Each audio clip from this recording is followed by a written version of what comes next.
that are here and the brigade. Thank you and we have the wonderful Alfred Williams guiding us tonight. He's my co-host. He built my website.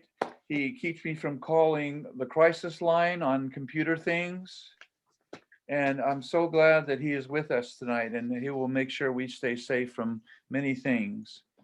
Welcome. Jim, Yes. Jim, before you start the meeting, before the meeting is totally adjourned, at the very end, can I make a short announcement about tomorrow? Why don't you make the announcement now? Oh, well, okay. Tomorrow, Saturday, April 24th at 2:30 p.m. in front of the Malcolm X Library, there's going to be a short rally about Mumia Abu Jamal. It's going to be, he just is recovering from open heart cabbage surgery that he had on Monday, April the 19th.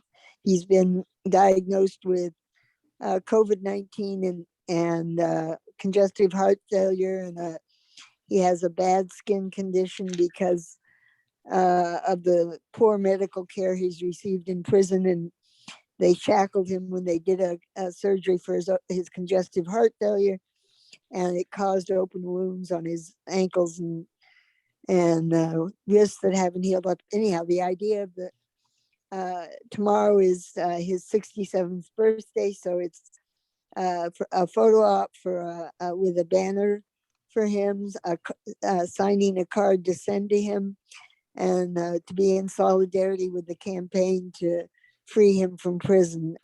He should be freed because he's innocent, because he's 67 and in poor health. And his private doctor has said that the only real treatment he needs is freedom from prison. So anyhow, it's a national call out for people in all communities to come out in solidarity with the demand for his freedom. That's it. Thank you. You're welcome. I will be there at 2:30 to take part of that because Okay. here's another example of a black man with a white jury, and they don't even know who killed that officer, and so he was scapegoated. Thank you for making that. Thank you for coming, Mary Lou. She's been an activist in our community for years, and haho matak we all say. Thank you, Mary Lou. You're welcome. So I am so happy to share this evening with you. And in our program for Stolen Lives, a Memoriam for Black Lives Matter, I wanted to start it off with a poem I've written over probably the last few weeks. I want to welcome everybody. And can we have a moment of silence for the unarmed Black men and women and children who have been executed by the police?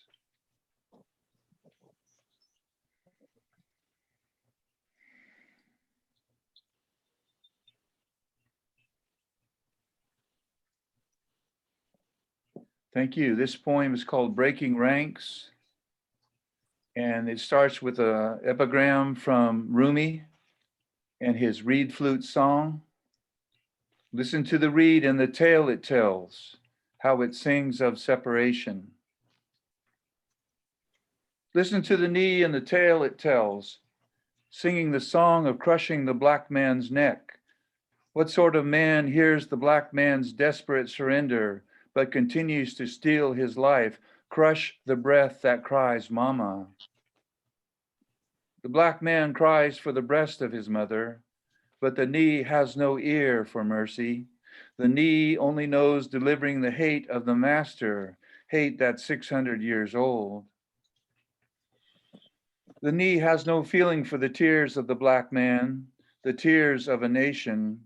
What sort of man forgets that mercy is in the same canoe as protect and serve? Listen to the bullet and the tale it tells, joining other bullets, ending the black woman's life. She's asleep in her own house, her own house. She's probably tired from working all the time, working to defeat the COVID-19. That's why she was asleep that night. Yes, brothers and sisters from the Mercy tribe, She was asleep in her own house when the bullets of fear and hate snatched her life.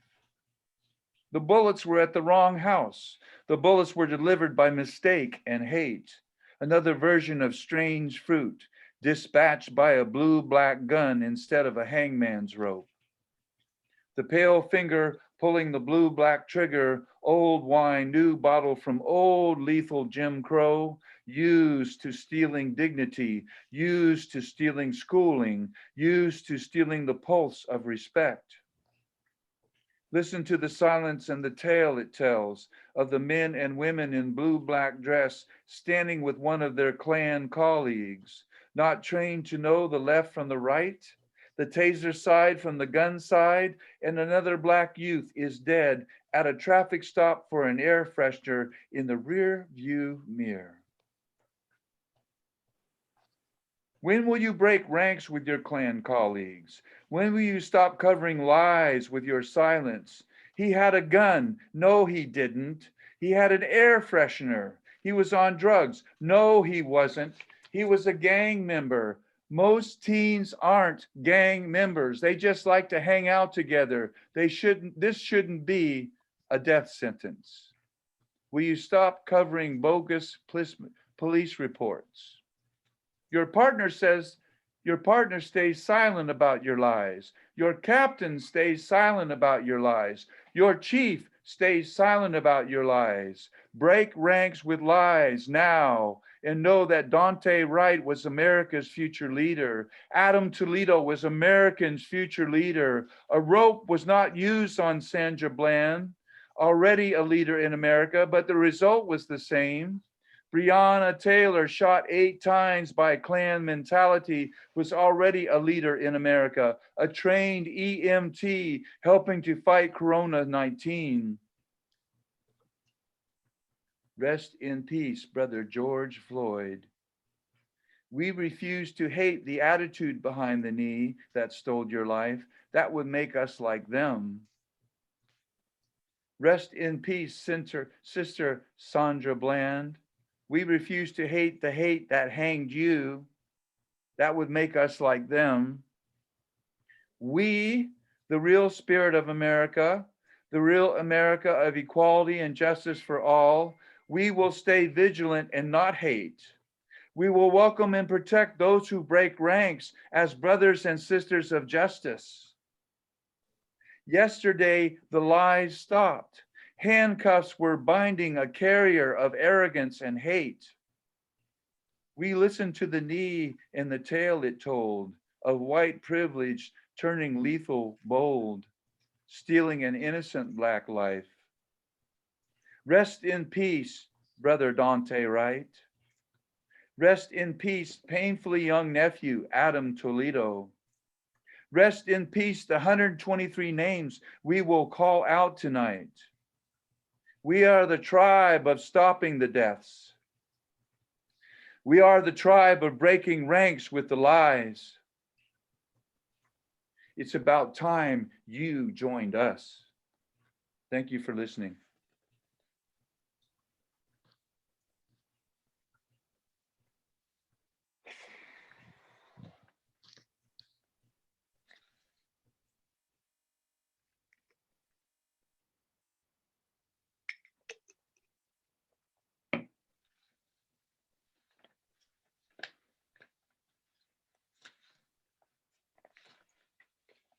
Last night, Joy Harjo was in LA on Zoom at the Jewish Center there.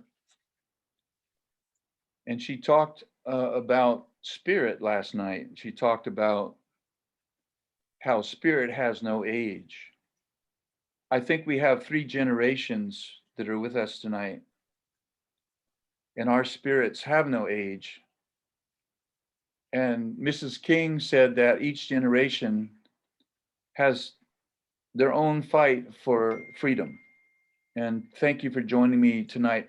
I am so tired and fed up with, just as the murder trial for one unarmed Black person being murdered, then 2 more happened. And it's time that we stop that. That's what tonight is all about.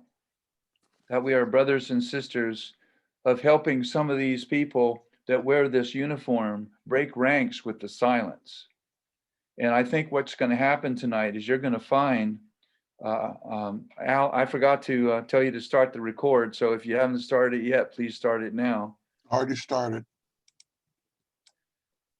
So if you don't want yourself recorded, please put yourself on, stop your video and rename yourself John or Jane Doe. And if you don't mind being reported, that's really great. We wanted to give you the courtesy of letting you know about the recording, just in case you have a problem with being recorded. And we don't want to disrespect you that way. But we're recording from now on. This is a program brought to you by the San Diego Tijuana Revolutionary Poets Brigade to say no more lethal arrests of unarmed Black men and women and children.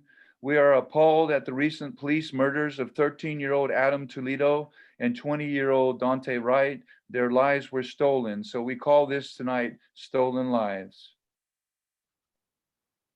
The Revolutionary Poets Brigade became bilingual and binational in 2016, where we decided that the brigade needed to become binational and bilingual because of the terrible, in the presidential candidate run that year, the terrible racism that was being perpetrated on our brothers and sisters from Mexico.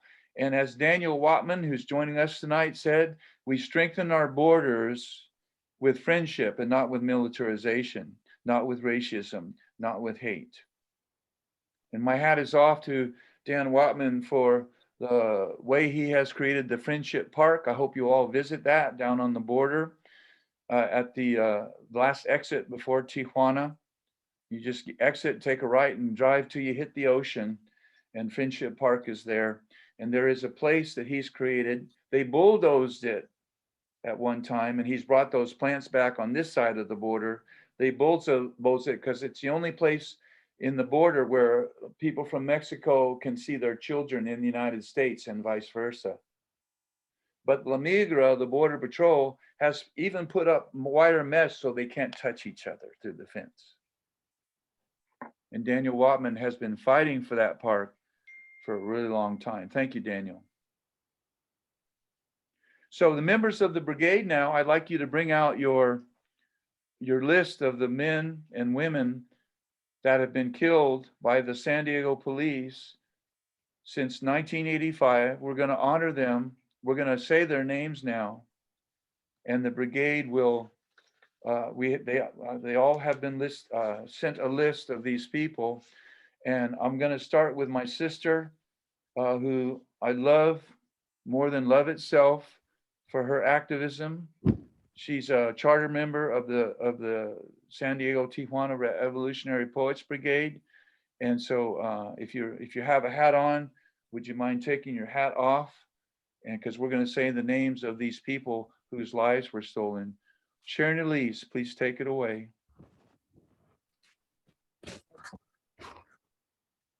Sagan Pin, 23. Dennis Carolino, 52. Kara Knott, 20. Mario Gastelum, 24. Tommy Dubose. Johnny Omario Douglas, 29. Richard A. Escatel, 28. Sean Nelson, 36. Isaac Einbeck, 19. Richard Narvez, 34. Gebremeskil Gebrselassie, 35. Geraldo Flores Valvia, 28. Jose Luis Ramirez, 30. Harold Martin, 54. Jeffrey Goldstein, 33. Demetrius Dubose, 28. Raimundo Sanchez, 30. Thank you, Sharon. Chris Fenoy, are you here? Chris Fenoy, I don't see you. I'm going to read for our brigade member, Chris Fenoy, who is the beat poet of the United States. Fred Scott Horton, 40. Arturo Alberto Gonzalez, 28. Frederico Adam III, 27. Anthony Williford, 29. Michael Allen Thayer, 40. Jorge Robles, 29. Lionel Hernandez Guerrero, 22. Sonserra Holloway, 20. William Anthony Miller, 42. Juan Jose Aguilar, 20.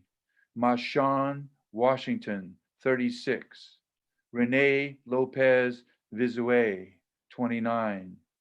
Gerald Tate, 22. Clifford Daniels, 40.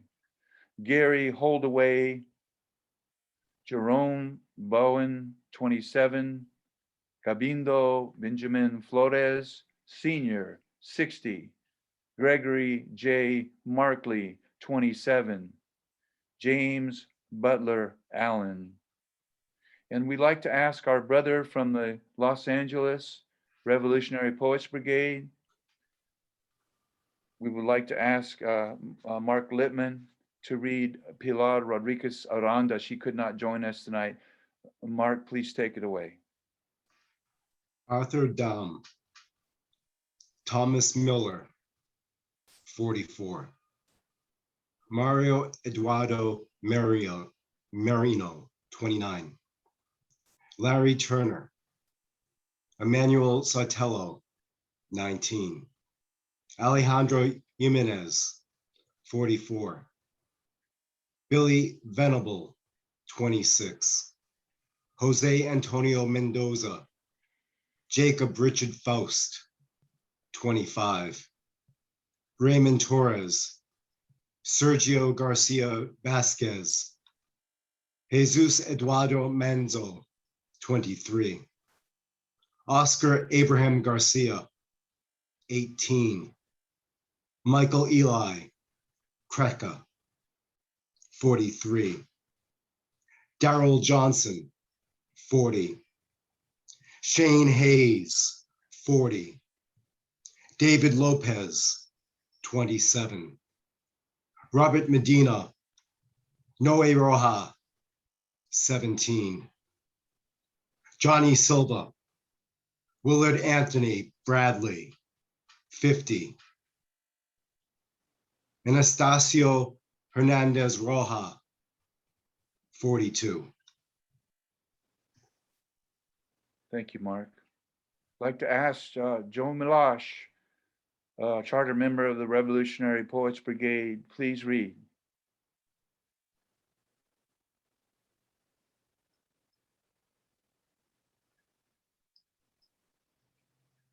Joe, you're muted. Oh, thank you.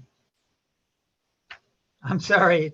You know, it just kind of occurred to me that the victims of the Holocaust had a beginning and an end, unlike this list that just keeps growing. But try to get that. Okay, Nathan Gable Manning, Ramses Baron Torres, Mark Anthony Carrasso, 26. Carlos La Madrid, 19. Victor Charles Hernandez, 28. Daniel Sisson, 21. Manuel Loggins Jr. Elwood Edwards, 22. Victor Ortega, 31. Jennifer O'Reilly, 22. Anthony Dutton, 45. Mario Romero, 23. Jose Malacara, 22. Valerie Takin, 32. Anthony Osorio, 27. Jonathan Vaquez, 21. Angel Lopez, 27. Williams Daniel Mayes, 37. Adolfo O. Vargas Tovar, 47. Giacomo Cargnomi, 21. Hugo Raymond Berrigan, 36. Thank you, Joe. My sister of my heart, Dolores Fisher, please read next. Kevin Fuzzi, 25. David Inge, 54. David Lee Brown, 44. Gregory Foley, 56. Paul Brinkman, 37. Mark Griffin McCaffrey, 62. Brian Newt Baird, 51. Jose Navarro, 40. Aaron DeVenere, 27. Michael Palm Napier, 33. Jesus Flores Cruz, 41. Yama Lode, 21. Wesley Castillo, 35. Francisco Manuel Cecino, 40. Gregory Kendrick, 56. Pradun Rosh Shanahad, 42. Sergio Hernandez Guerexa, 15. Dennis Richard Fiel, 34. Simon D. Hubble, 33. Ton Nguyen, 60. Robert Arthur Hober, 54. Alberto Hernandez, 59. Ray Sean Cole, 30. Lamontez Jones, 39. Anthony Ashford, 29. Timothy Gene Smith, 47. Joshua Sisson, 30. Kelsey Halser, 25. Thongsun Villasein, 30. Fernando Giovanni Yan, 22. David Moya, 31. Sergio Week, 33. Trenton Lohman, 38. Alfred Olongo, 30. Juan Fernandez, 22. Mark Roshan Atkins, 54. Jonathan Cornwell, 24. James H. Lacey, 47. Earl McNeil, 40. Vaughn Denham, 48. Daniel Ayala, 31. Leah Jenkins, 24. Adolfo Angel Gonzalez, 28. Alfonso Cervantes, 50. At this time, I'd like to remind us that we stand on Kumeyaay land. And this land was also stolen. And I'd like to sing the Healing and Blessing song now. It's a Native American California Indian song. And as you hear this song, if you like to, whatever you do, if you pray or if you do positive affirmations or whatever you do as far as the spiritual path, if you like to be saying that in your heart as I sing this song, please do. I offer this song in a good way for these people that did not have to die.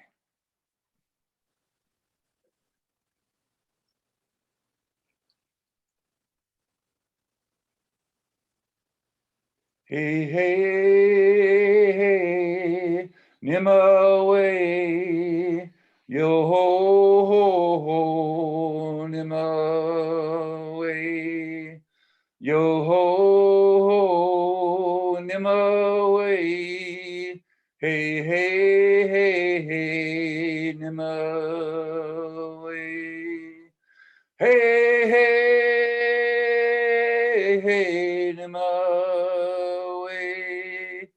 yo ho, ho, ho, Nimaway, yo ho, ho, Nimaway, hey, hey, hey, hey, Nimaway, hey, hey, way.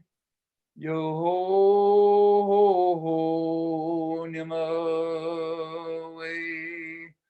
Yo ho nima way. Hey hey nima way. Hey hey nima way. Yo ho nima way. Yo ho nima way. Hey hey nima way. Uh.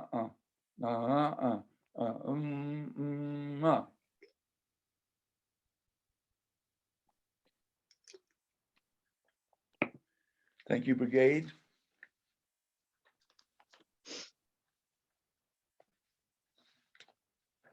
Let's hope this energy helps stop this nonsense. I have a film clip for you now. And it's kind of self-explanatory. Let's see if I can make this work.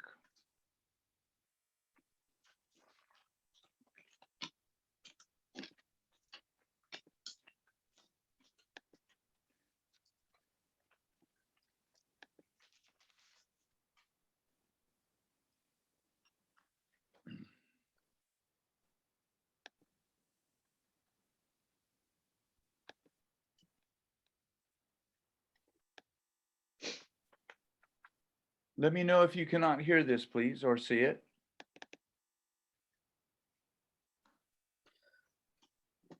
Oh my God. Introducing the ultimate about the self-driving commercial. machine. The new BMW. We actually have a line that we do at our house. We practice this thing. What is it? I'm Ariel Sky Williams. I'm 8 years old. I'm unarmed and I have nothing that will hurt you. It's just kind of a thing we practice at our house. There are great police officers out there. There's also some police officers who are not so good. And my fear is that you run across one of those bad ones. For some reason, people of color have always been a target by the police. Before they became a policeman, they were a person. And that person took all their ideas and all their thoughts and all their prejudice into their job. Why would a police officer assume that you did something bad?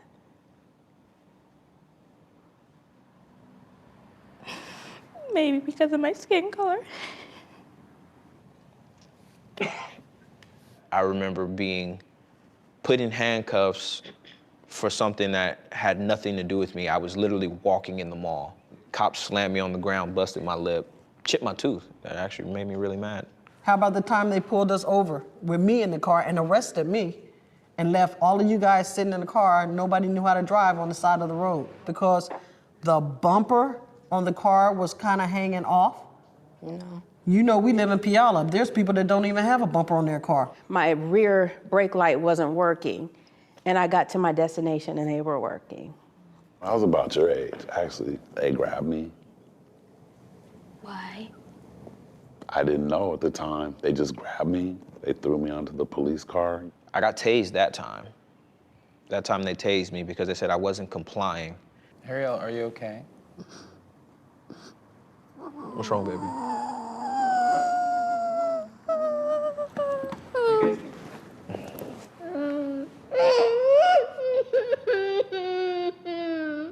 I'm okay, I'm alive, all right? Every day I get to see you, I get to do this, right? All right, come on, let's calm down, let's finish this, all right? You good? Hey, you're making me cry. Come on. You have to be careful when you're out there in this world because this world's not gonna always be honest or fair to you. I know, Sean, you got a little bit lighter than the rest of them, so it's a possibility you won't get stopped. Sound like you just pulled him over. Okay. If you were driving, cop pulls you over? Police gets out the car, comes to the window, tick, tick, tick, tick, tick. What would you do? License and registration, please, ma'am. Why do you think I pulled you over? I don't know, tell me. When a police officer says something to you, don't, you're black. You can't be looking at them saying, Oh, I don't know. Why don't you tell me? Well, I mean, That right there is giving them the license to pull you out of your car and physically harm you because it will be done. Don't get upset, don't get sassy. Why did you pull me over? You don't have, I know how, just follow instructions and stay calm. Okay. Do you think just being a police officer and pulling you over, regardless of if you feel you've done something or not, they should get your respect? that's a tricky question. The answer is yes. Yes. If you gotta go to your wallet to get your ID, say, can I go reach in my back pocket to get my ID out? You could do what I do, and I show them my hands, so when they're walking up, they see I don't have anything in my hands. I'm Ariel Sky Williams, and I have nothing that will harm you or hurt you. And what's the next place you put your hands when you're driving or on the steering wheel with your hands out? If at all possible, turn your phone on. And call someone and put it on speaker. But whatever you're doing, I want you to say what you're doing before you do it. You don't write any statements. Well, you have to write a statement. You don't have to write anything. You're a minor. I'm responsible for you. No one can tell you anything else. If it tells you to be quiet, do everything that you can to get back to me. I see it weighing on you, and I don't want it to weigh on you. I'm just worried about Donovan. I'm worried about him now. Who are you guys talking about? My nephew and her cousin. I don't want him to be shot. I don't want him to go to jail.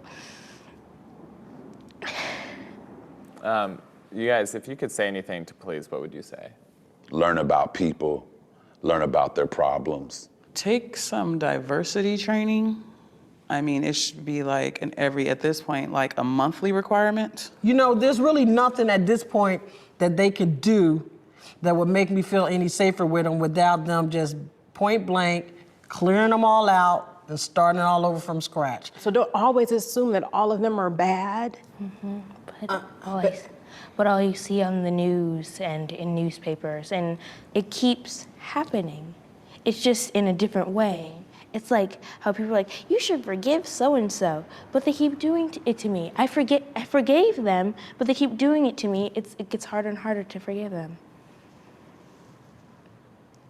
Wow.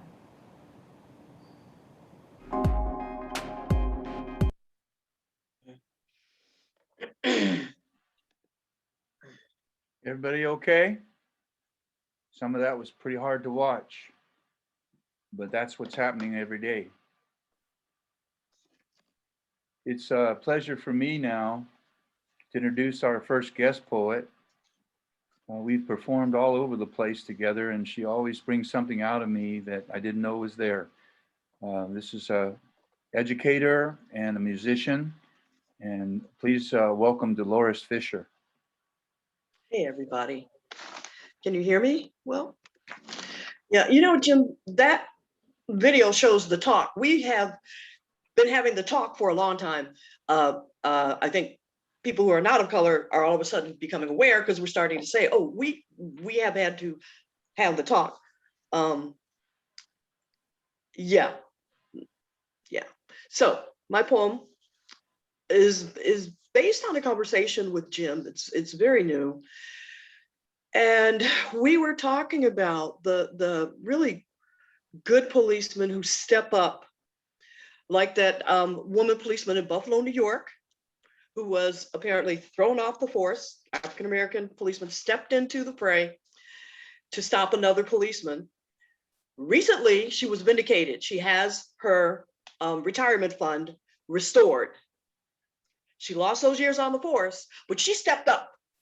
When everybody was like, oh, why? You know, she threw her body into it and stepped up and said, no, this is wrong. So we're talking about what happens to police officers who do step up, the good ones, and they are good ones. How they get castigated, how they get bullied. Sometimes, like this police woman in Buffalo, New York, how they get fired right before qualifying for their pension. And so this poem is entitled, What If? And I dedicate it to the young 7-year-old girl very recently shot and killed. Alyana Jones. Mm.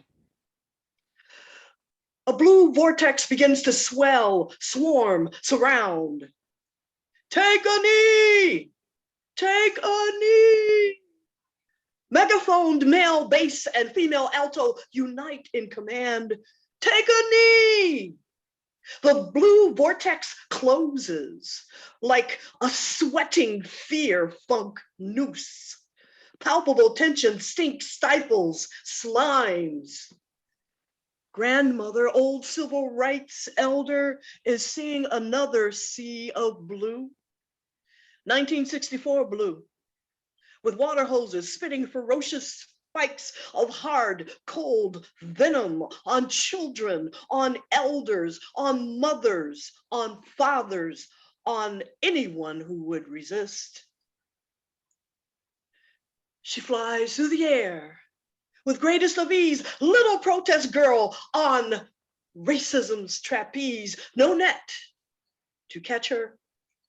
Slams broken into bitter ash trees limbs, bloodied body on bended knee. Take a knee! Inviting time to run ahead, to pull her into present by its momentum. Grandmother breathes deep, head tilted to the side, whispers, "It's time, children. Bow your heads in memory. Take a knee in solidarity." Wave upon wave of heads bow, front to end, one side of the street to the next, a full block all the way down. Knees kiss cold concrete, bitten by bits of gravel. The pain was nothing, nothing, nothing like those who could never get up. Blue vortex, silent, begins to bow their heads. Shields down, palms up, one mass blue rising nova sinks slowly, sobbing. Drop to one knee, weighted by tarnished blood-stained albatross, rotting around each tear-stained neck. 9 minutes marches into remembrance. The old veteran police captain and the old grandmother civil rights veteran face each other, holding each other as they rise. Weeping hearts, tired lives. Yet again,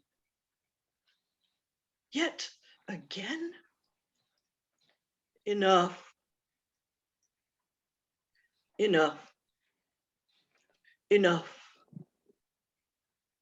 Marchers intertwine with a sea of blue, non-blue and blue. The air, the atmosphere begins to cleanse. They begin to breathe. They begin to chant, enough, enough, enough, enough. And together they walk, united in purpose. What if? Thank you, Jim.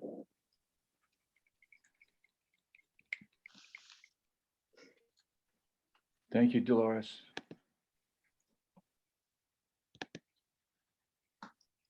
So our next speaker is one of the Mexican poets that came up to me when I was at Sakut at a poetry reading with Francisco Busto. I was asked to go down there and participate, and I asked the audience, first I apologized for my unpresidential president, and then I apologized for what he says about Mexico. And then I said, if we would like to become binational and bilingual, and Pilar Rodriguez Aranda came up with Herrero, with her man, and they were one of 5 poets that night. And she had something else going on, so she couldn't be with us. But I wanted you to hear the words of Mexico about what we're doing, the words of Pilar Rodriguez Aranda. Mexico is a country with lots of chiaroscuros, violence, corruption, discrimination, poverty, ignorance. I only have a few minutes and I can't really speak for the Black population in Mexico, but I will share with you some of the information I learned while researching about Afro-Mexican poetry. Even though two of our national heroes were of African descent, Jose Maria Morelos y Pavón and Vicente Guerrero, it wasn't until 2019 that Mexico recognized Afro descendants as an ethnic group in its census, becoming the last American country to do so. The first American country to free the slaves in 1829, President Guerrero, a Black man himself. Way before the Emancipation Proclamation happened, Mexico freed its slaves. Women have been playing a fundamental role in obtaining achievements such as the visibility of Afro-Mexicans and the inclusion of Afro-descendant peoples in the political constitution of the country. Much of this work is being done by groups made up of Afro-Mexican women from places like Coahuila, Chiapas, Michoacan, Veracruz, Mexico City, and the Costa Chica of Guerrero and Oaxaca. Entities where the majority of the 2.5 million people of Afro-Mexican descent is concentrated, according to the National Institute of Statistics and Geography. Two of these groups are Colectiva de Mujeres Afro-Mexicanas y Movimiento Muafro, and Mano Amiga de la Costa Chica. And the poet whose work I will now share works as an activist with both groups. Her name is Aleida Violeta Vasquez Cisneros, and her first poem is called I'm Not Ashamed to Be Black. To you who calls me black with the intention of offending, put brakes on your tongue. It just might make you fall because God made me black and beautiful to see. So that the world would rejoice contemplating me at will, I have a candle in my blood and jubilation in my chest. My eyes are two lights with joy, they overflow. I had inherited them from my grandma, who told me as a child, I am not ashamed of being black.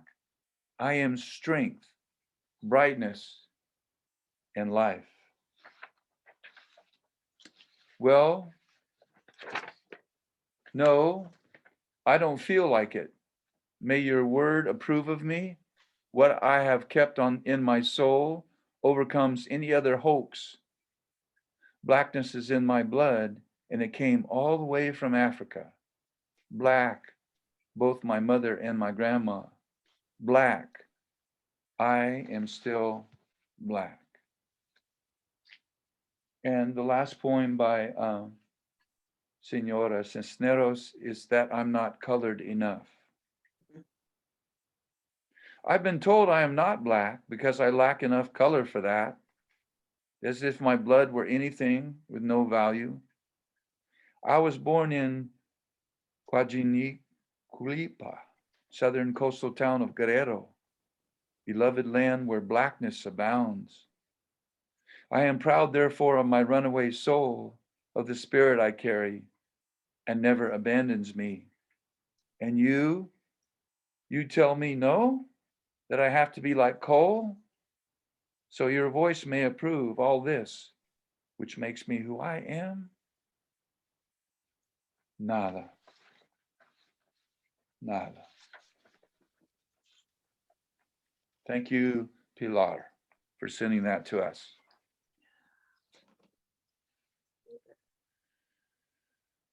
Another member of the brigade whose voice I really, really respect is a professor of sociology. I met her when she was a graduate student. Now she's a doctor. Please welcome Lori Walkington.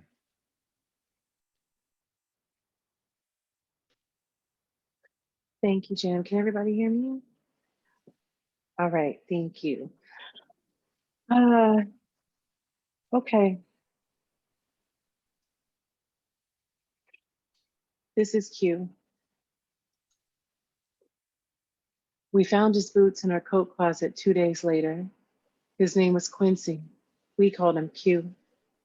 Q was a 19-year-old community college student who worked part-time doing electrical repairs for the gas company. He introduced me to Hendrix, all around the Watchtower and Hey Joe. We didn't understand the desert rat kids that we were, and we thought Q was a little weird. But something about the way he insisted this other weird man had something to say made us listen until the weird psychedelic chords untangled into magical consciousness. Q played guitar too, and like his idol was dead too soon. But like those strung up before, you know the ones in the black and white photos where children cheer the dead black bodies, Q dared to receive the affections of the forbidden white fruit. They found him in the desert, dead, bound, shot, execution style in the back of the head. And now every time I hear Hendrix, I think about Q's empty boots at the bottom of the coat closet.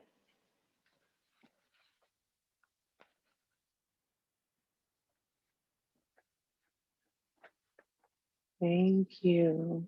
Thank you, Lori. Yes, Joe, that was for you. Okay. And also thinking about another Joe, Jojo, we called him, who also died at 19 in our little desert town. This last piece is a reaction to accidentally slipping and reading a piece of news coverage. I did not watch the news on Derek Chauvin's trial for murdering George Floyd. Not again, not this time. Not one more swift snatch of breath, not one more whiff of salt. You get not one more glimpse up in here. Don't you dare look at me, you filthy, poisonous, dirt-bellied snake. Your bemused grin might catch a blade today, might twist around and swallow you whole, might leave your shattered pieces behind, be the apps in our cocktails around happy hour with friends. Don't you crave my grief? Get your eyes off me, miscreant larvae, you bottom dweller barnacle Barbie. I won't allow one furtive glance, no lowered lash look. Keep it to yourself because I'm not gonna give it to you. Not again, not this time. Today, everything I feel is gonna stay mine.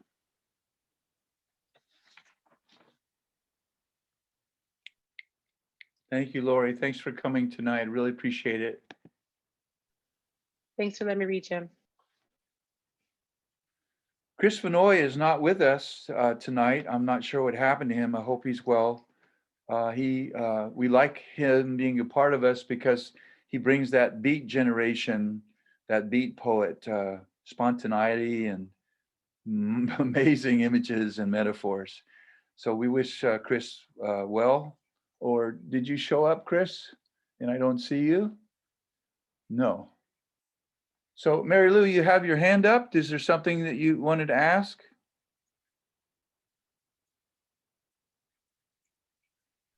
No, I'm sorry. That was from before. Oh, okay. Sorry. All right. So we're going to go on with our next poet. I should call her Sharon Greenlight because she very, very rarely, very rarely says no to me about these kind of events. She has helped me with Families Against Three Strikes Law. We were doing a fundraiser for them, and that was way back a long time ago. And then since then, she's just really comes up to the plate and hits a home run every time. She is the head of the teachers union at Cal State San Marcos. She was the chair of the sociology department there. She won a slam contest. She was the slam champion of San Diego back when I had hair.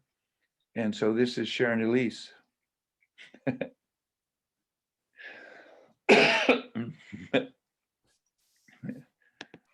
That film messed me up.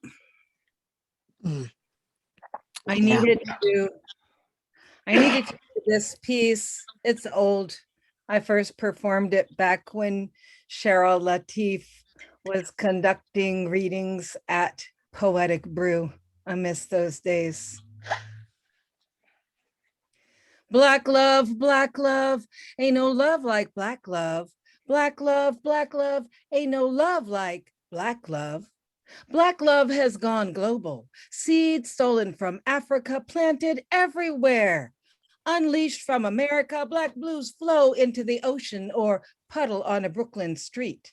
Erupt in Crenshaw and Baldwin Hills, die and give birth in Jasper, Texas. Fuel Motown, warm Oaktown, dance through a Puerto Rican barrio, Alaska, Nebraska, or Idaho, mountain villages, seaside ports, desert plains, old army forts, any place you might be. You can't be surprised to see black love in Shack's love, in Fisherman Squinty Eye love, in Mango Mama Big Hip love, in Soca Line and Hip Hop Dip love, sitting up drunk in church love, sauntering down the street love, schmoozing with all you meet love.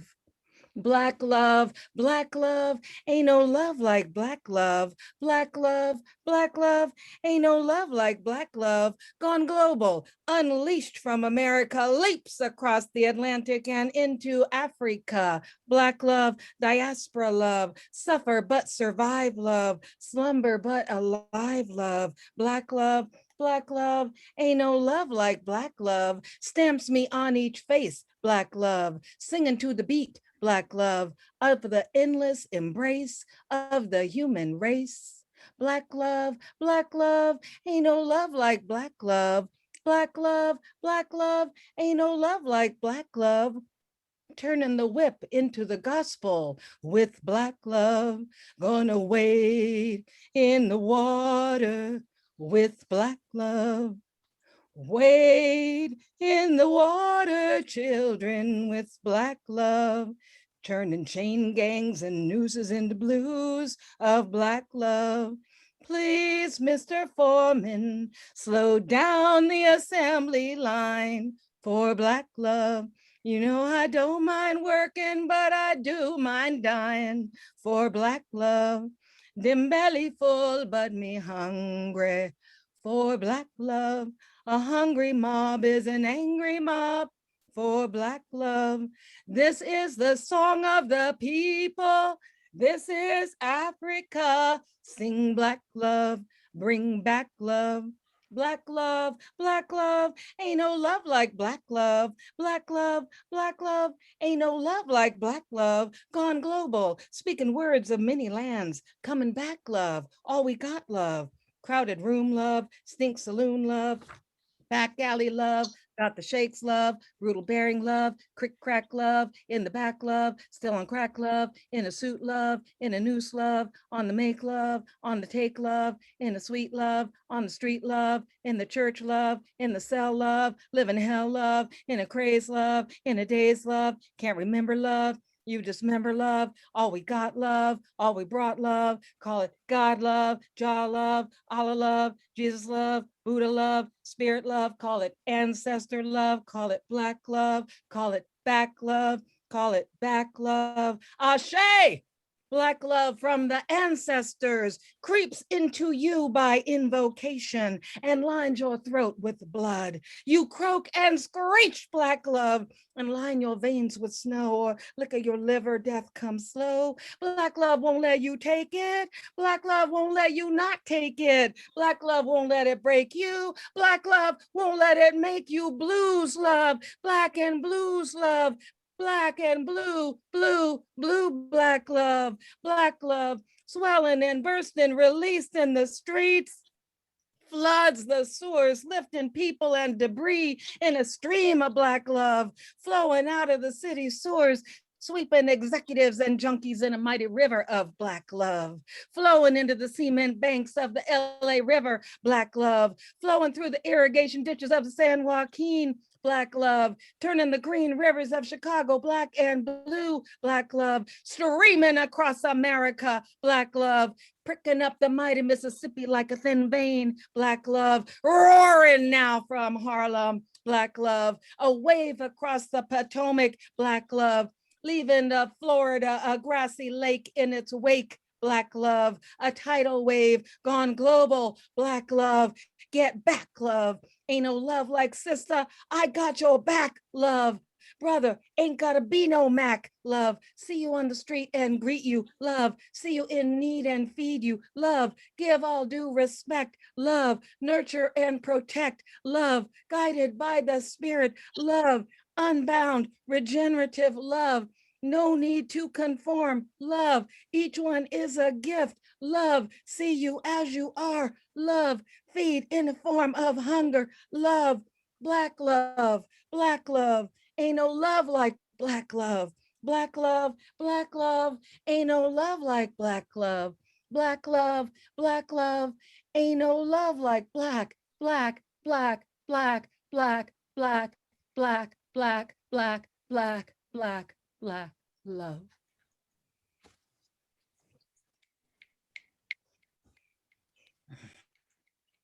Thank you, Sharon.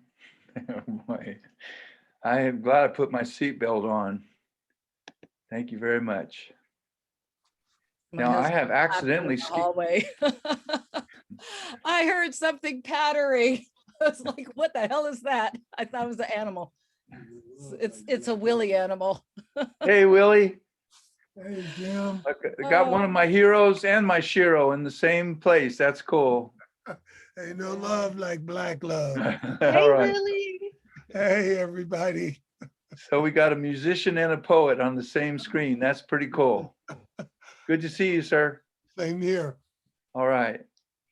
So I have accidentally skipped over one of our speakers, and I apologize to this brother. This is Ramadan time. This is I think the 7th or 8th day of Ramadan now, which is I'm doing right now to be in solidarity with my Muslim brothers and sisters. I'm fasting between sunrise and sunset. I get up at 5 o'clock to eat breakfast, and I'll eat after this show. And I think with Islam being a religion of love, you will see by our speaker, who I first heard speaking at Activist San Diego event. And when I asked him to please be with us and speak about this whole situation we're dealing with, he immediately said yes. So salam alaikum, my brother. This is a man from the Racial Justice Coalition and also from Activist San Diego. This is Yusuf Miller.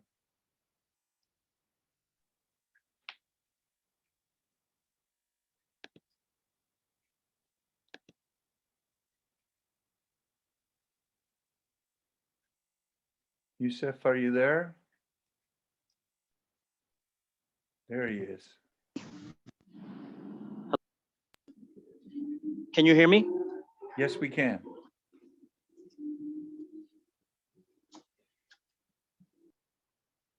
Can you hear me? Yes, we can. Okay, thank you so much. I'm literally walking back from another Black Lives Matter speaking engagement. And I just got off the microphone and I'm headed to my car to speak to you. So please give me a second. All right, I'm settled in and I am ready. Thank you so much for having me. I hope you guys can still hear me. Yes, we can, but you should take a breath. Yeah. Yusuf, let me quickly say there's some people who have joined us since we started.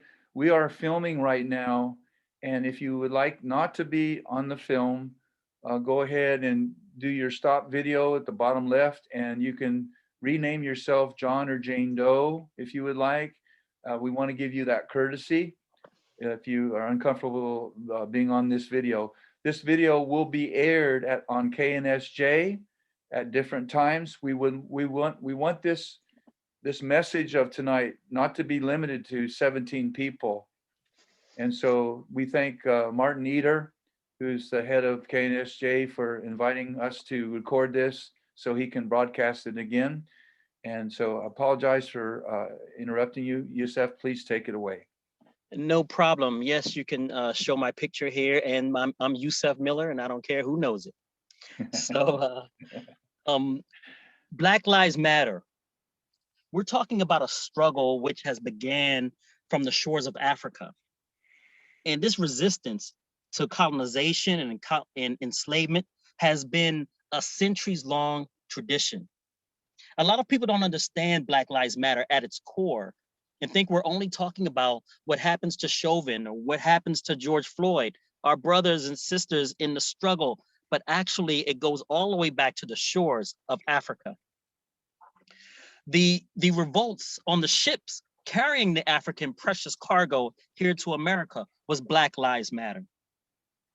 The continued revolts and escapes in Hispaniola in 1497 to live and thrive with our indigenous brothers and sisters on that island was Black Lives Matter.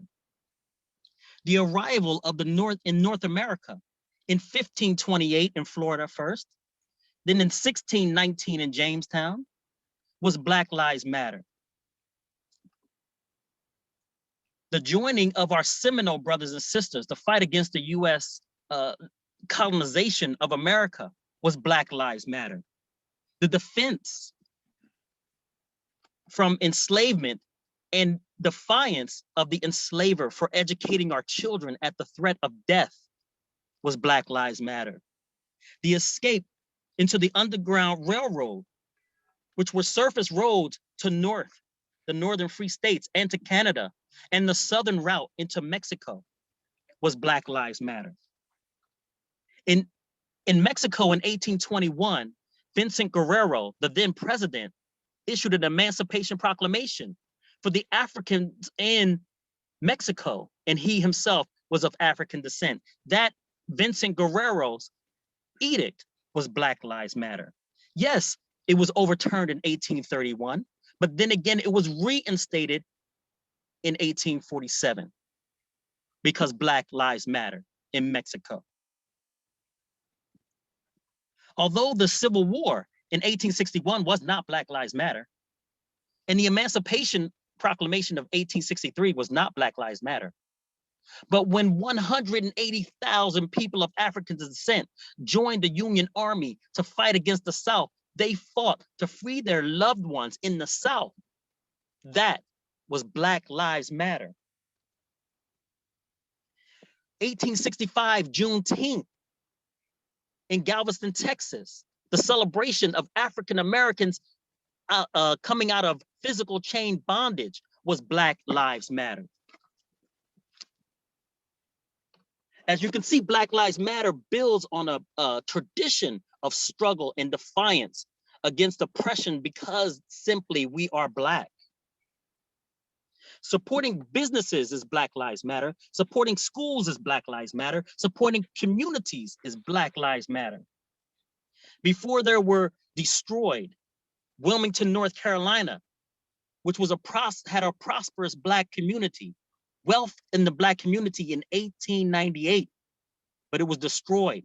Why did they build that wealth in this Black community? Because Black Lives Matter.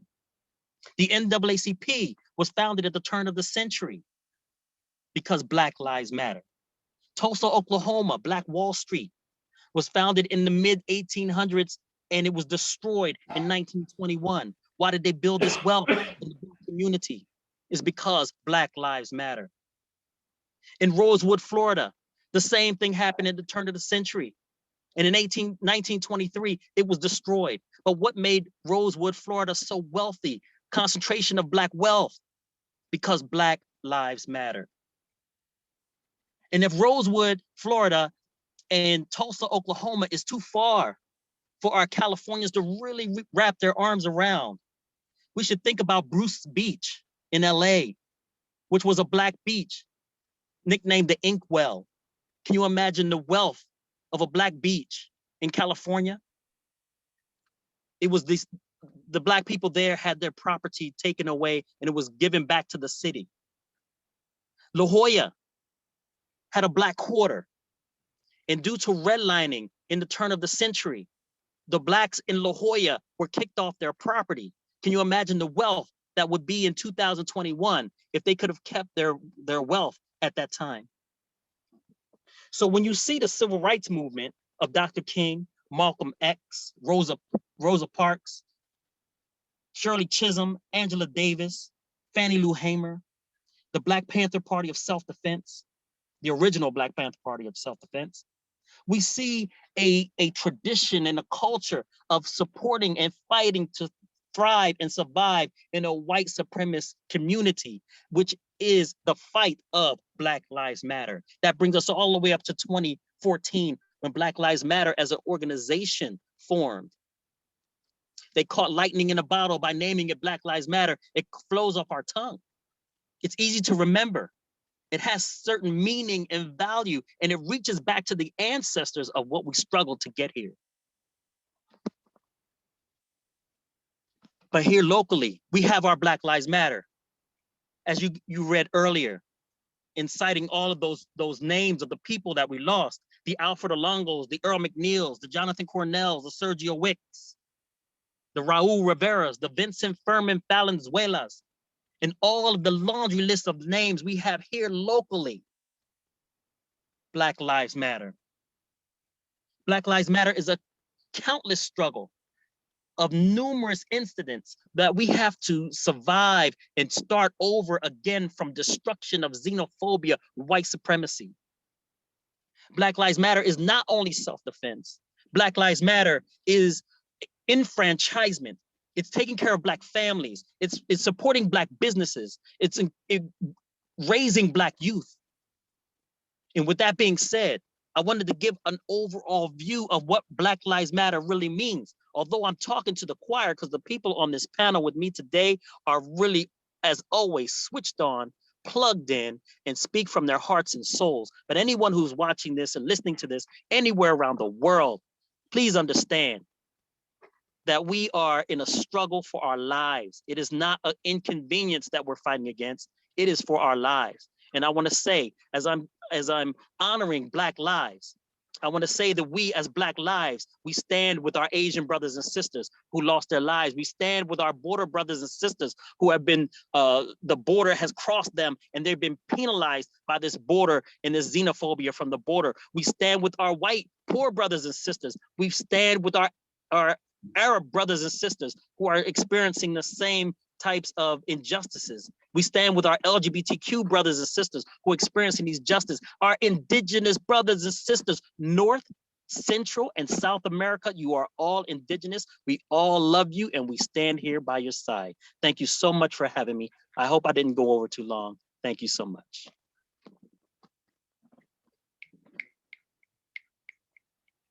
Not at all, sir. Thank you very much.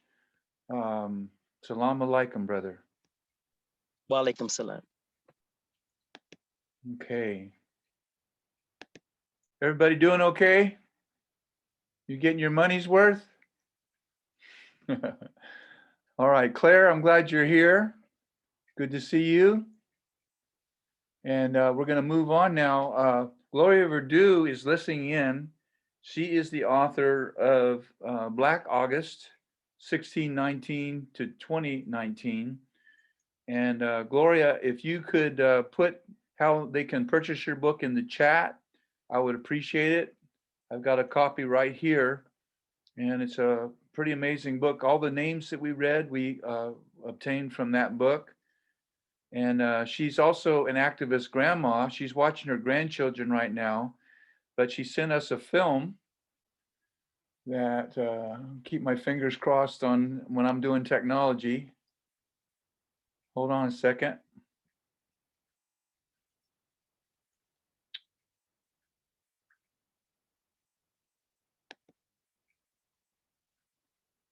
No, that's not what we're supposed to do. Hold on. This worked with David, so I know it'll work with you.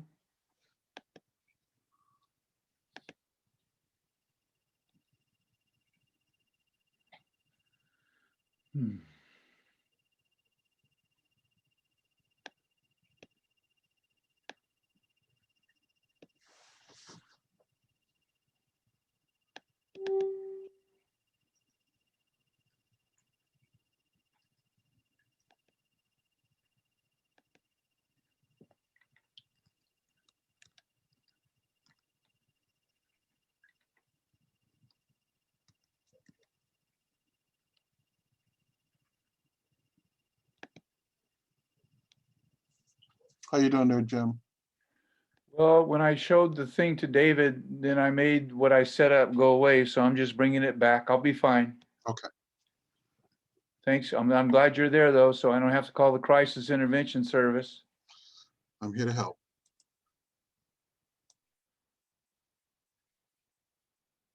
I'm glad we walked through this before. Okay.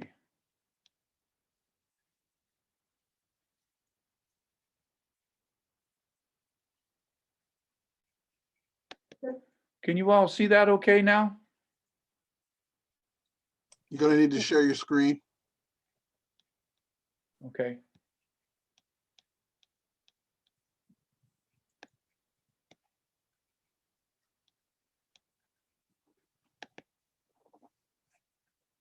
Actually, I'm starting to feel like I know what I'm doing here with Zoom.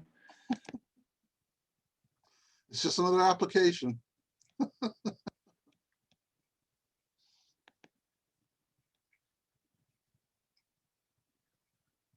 Okay, we're almost there, folks.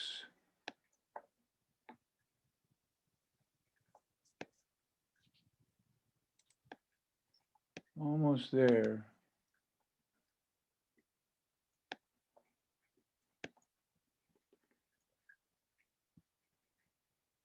Okay, here we go, I hope.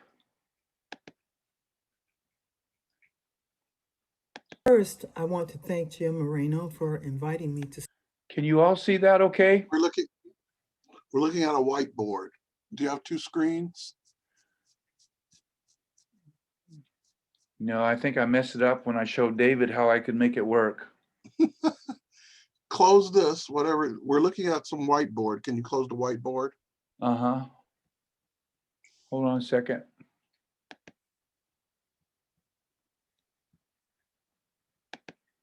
Okay. All right, try again. Bring up the link and then click share screen. Okay.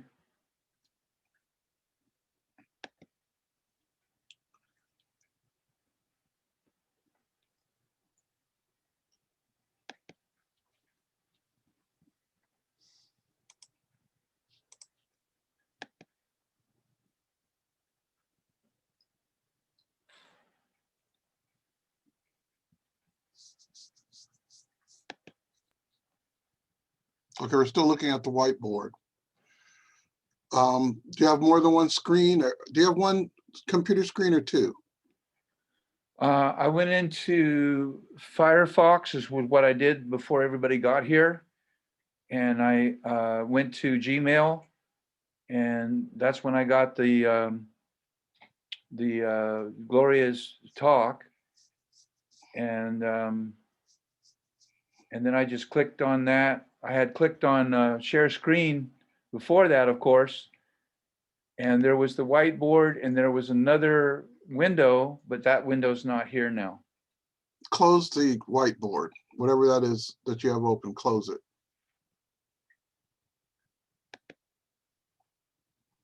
Okay. Can you open up your web browser? Show me your screen. Share with me what you got. Okay. I need to do something that you taught me to do and I'm forgetting.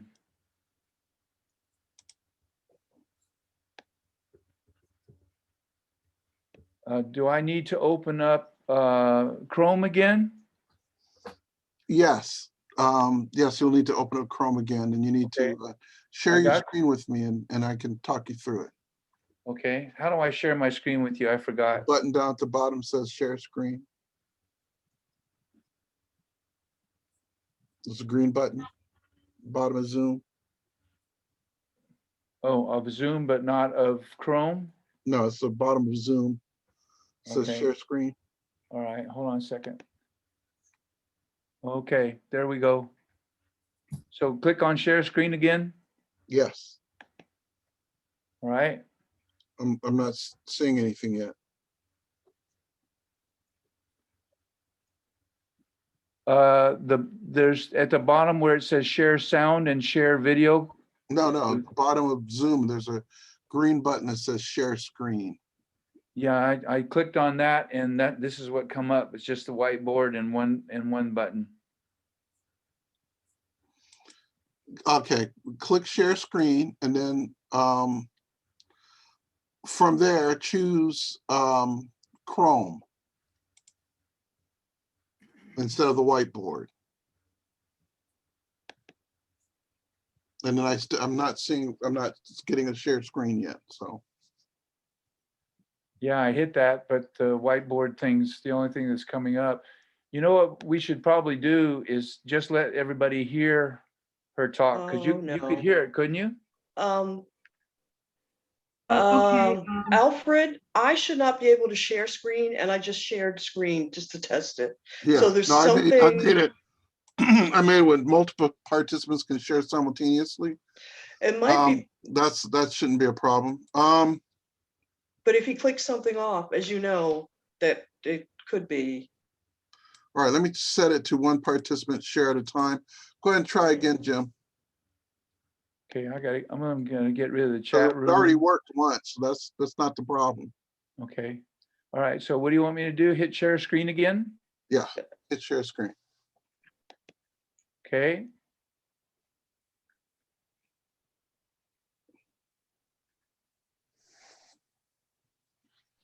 And what do you see? I'm still looking at your face, lovely as it is.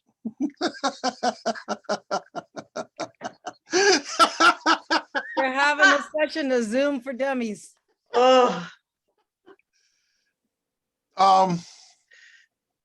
You know what? so this maybe is reset Gloria. it. Yeah. This is Gloria. Can you hear me?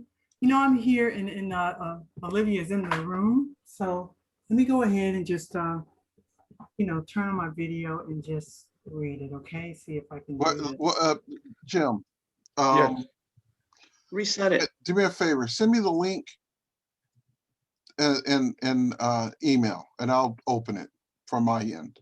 Okay. Just email it to me. Email me the link and to Yahoo. Okay. Don't hold on. worry, technical difficulties. We'll have this fixed in a jiffy. We've Okay, been hold doing on. this for a year. We're used to it.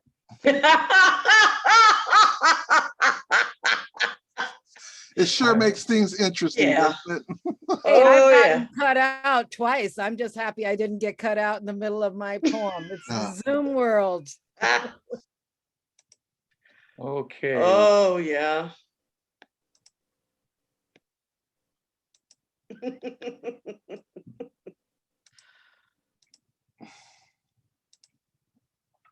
Okay, I'm gonna go.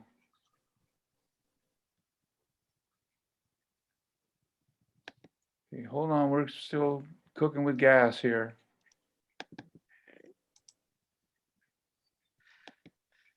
Does anyone have it?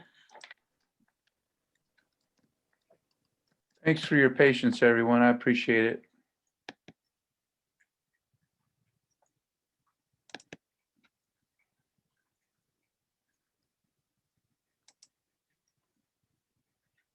Okay, here we are.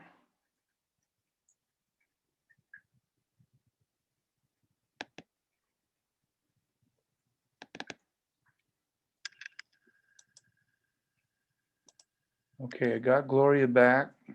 First, I want to thank Jim Moreno for. All right, just share your screen. Can you share your screen?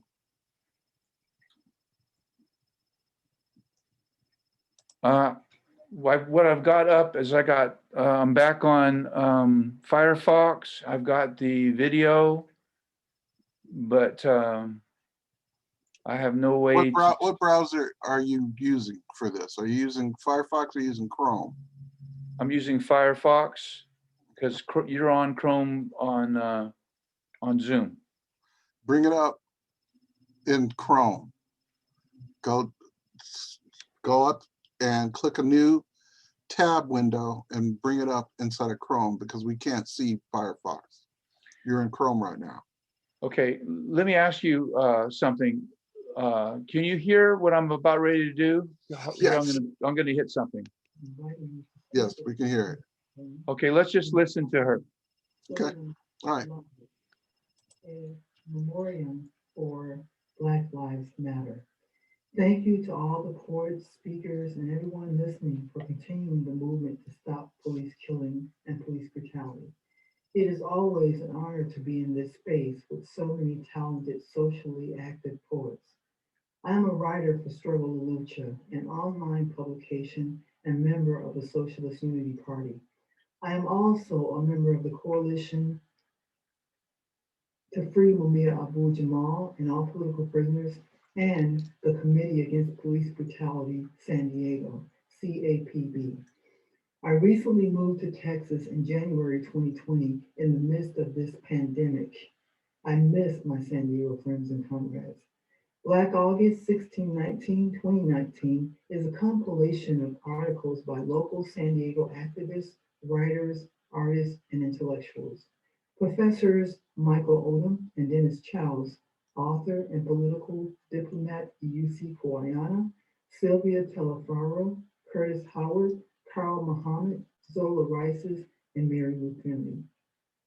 This book was a work of Black and Brown love dedicated to the stolen lives in San Diego and a tribute to the stolen lives of enslaved Africans commemorating the 400th anniversary of the first Africans to arrive in Jamestown, Virginia. San Diego at one time was rated #1 for police killings. The names listed in this book is a partial list of stolen lives between 1985 and 2019. We may never know the real numbers and names because there is no city, state, or national government mandated database for publicly recording the names of men, women, and children killed by police and law enforcement agencies. Many of these names bring memories of friends and family members that I have spoken with, rallied with at demonstrations on the corner of Imperial and Logan and in front of the Hall of Injustice in downtown San Diego. Sagan Penn, Demetrius DeBose, Billy Venable, whose family put up a bench in front of the Encanto Rec Center in his memory. Sons of Ray Holloway and Victor Ortega are just a few. CAPB started listing the names of people killed by the San Diego police right around 1999, after the police killings of former National Football League linebacker Demetrius DeBose over 20 years ago. The Stolen Lives Project, which is a part of the nationwide October 22nd coalition to stop police brutality, began collecting data in 1990. The first edition of Stolen Lives was published in 1997 in preparation for the second annual October 22nd National Day of Protest to Stop Police Brutality. CAPB joined the Stolen Lives Project in the October 22nd coalition. In 2013, Malcolm X Grassroots released a disturbing 2012 report that found a Black person is killed by the police, security personnel, or vigilantes in the US every 28 hours. In 2015, the Washington Post began a database, Killed by the Police, listing 993 names of people shot by the police, 258 Black, 209 Latinx, and other people of color.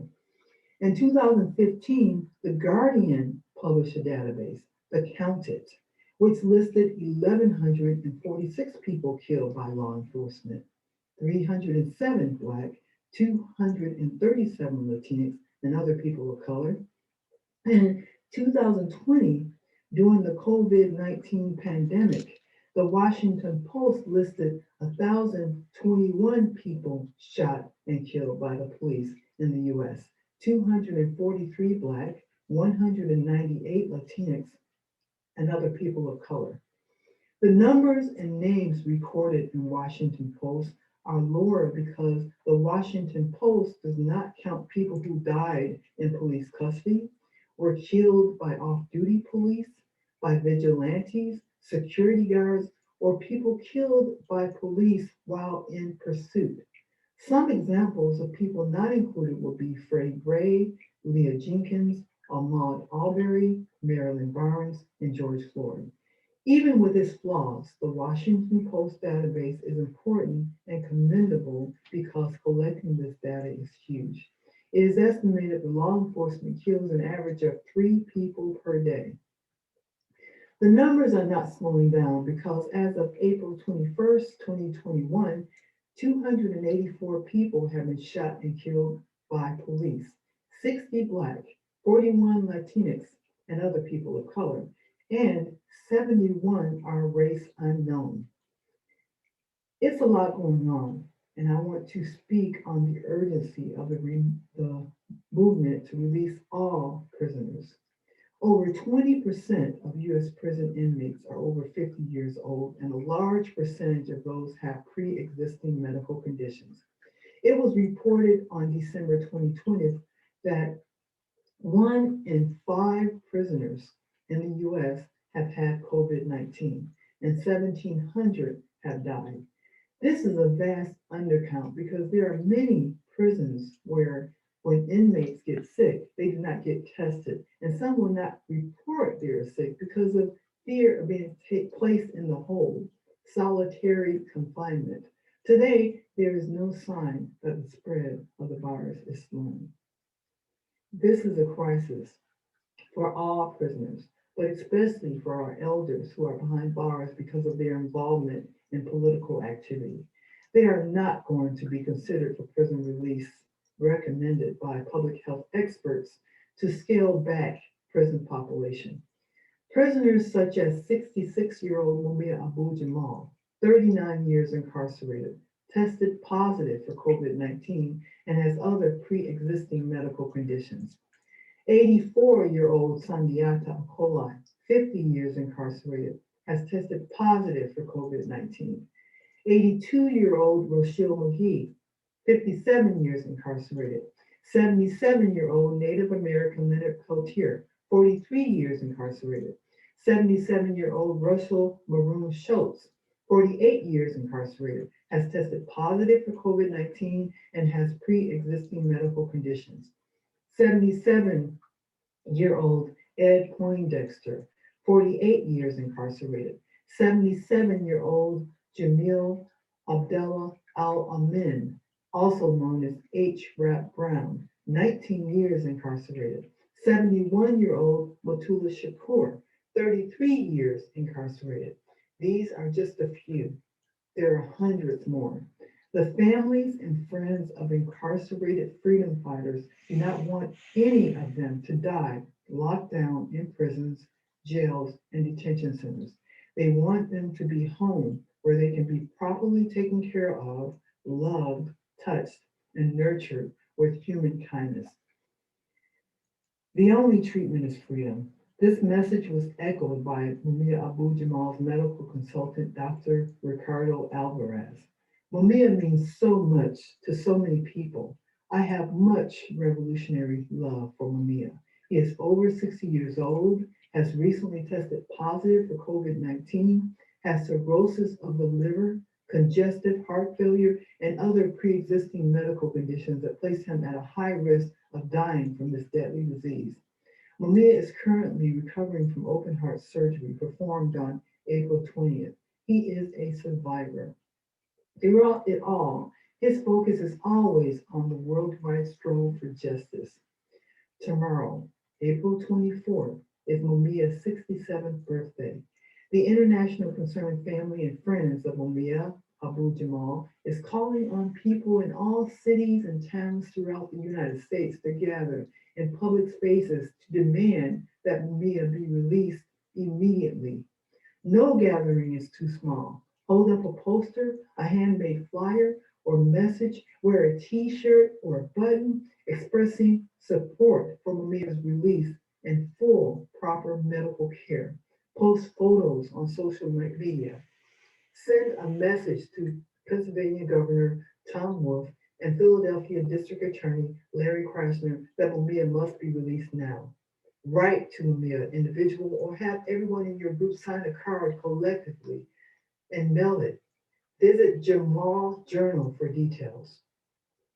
In San Diego, we are preparing we are planning to meet outside in front of the Malcolm X Library to send our revolutionary birthday greetings to Mumia. We will take a picture, hold a poster, of Mamiya sign a card and show our solidarity with the movement to free Mamiya and all political prisoners immediately. Free them all because it's the right thing to do. We ask that you join us tomorrow at 2:30 at Malcolm X Library on Market Street. The overall goal of the movement is for the permanent release of Mumia Abu-Jamal and all prisoners, especially those over 50 years old who have tested positive for COVID-19, have been exposed to COVID-19, or have pre-existing medical conditions that place them in high risk of dying if infected. Thank you for listening. Gloria is with us listening. If you want to give her some snaps or some love. Thank you, Gloria.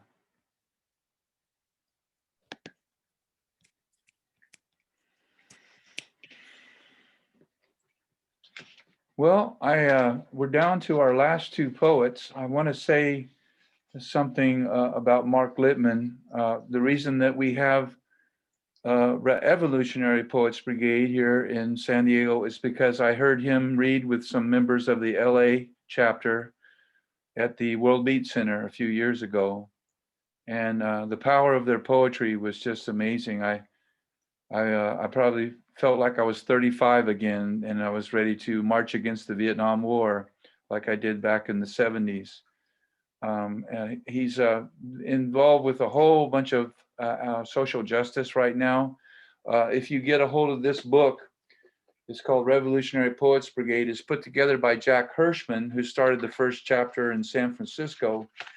You can open it up to the table of contents, and the two poems that Mark has written is The Last Thing I Remember in the Dirt of Despair. And so he's a published poet. He's a strong leader. He is going to ask him if he would read tonight. Actually, he asked me if he could read tonight. He contacted me first, and I just emailed him back right away. So we always have room for you, brother. This is a very strong patriot of our country because he's really unpopular with politicians who don't give a damn about the Constitution and the Bill of Rights. This is Mark Littman. Unpopular with the politicians. That's my lead. It's true. Actually, right now, and thank you so much for that very kind introduction, Jim. I'm honored to be here. Thank you for opening space for me, and thanks for showing the anthology. Jack and I worked very hard on that, and that's the first big anthology that we put together. So I'm very proud of that one. Currently, so you know, I'm the serving vice chair of Culver City's Committee on Homelessness. And as we all know, homelessness is very much a racial justice issue. With 8% of the population in our area being Black and 42% of the homeless population being Black, it's very much a racial justice issue.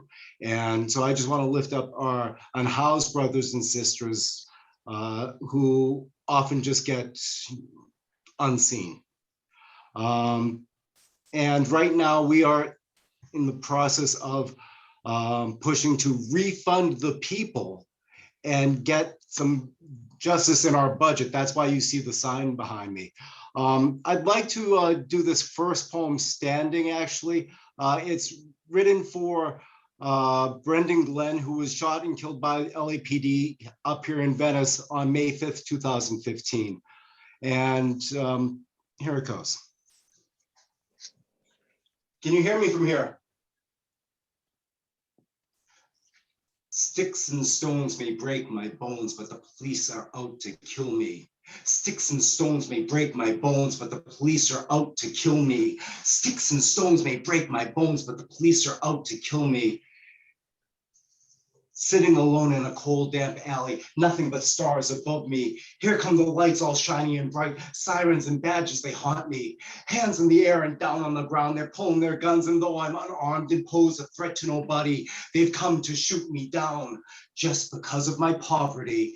Sticks and stones may break my bones, but the police are out to kill me. Sticks and stones may break my bones, but the police are out to kill me. Sticks and stones may break my bones, but the police are out to kill me.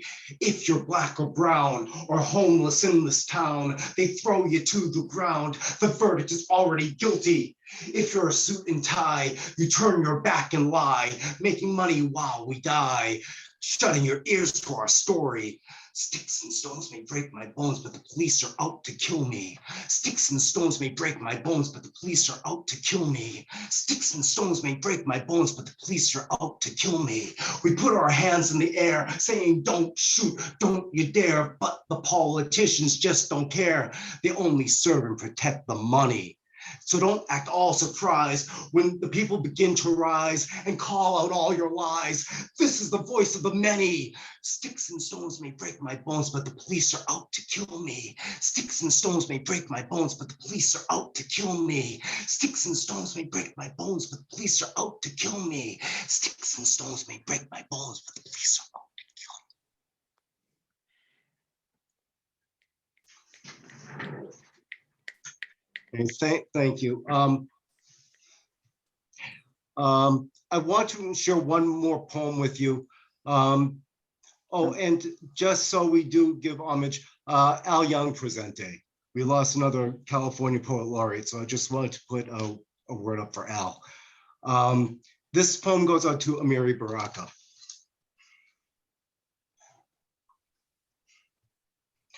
Amiri Baraka told me last night that when they're dishing out the punishment, how much you receive will match exactly to what you're willing to take.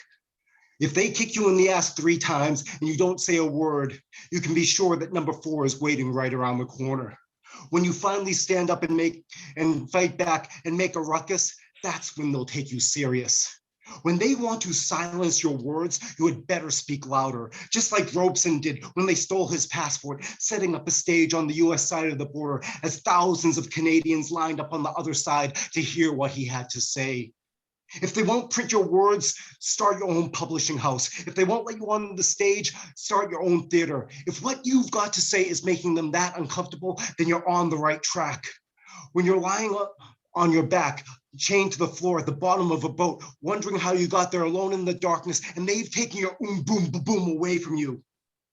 When they've taken your boom ba boom away from you, you know you're in some serious shit. It may take generations and hundreds of years for you to get that back, but you owe it to that river of bones lying at the bottom of the Atlantic to keep the fight alive. Injustice never goes away. The struggle is always with us. The only question is, what are you going to do about it? Thank you very much. Thank you, Mark. You just shot me back to 1972.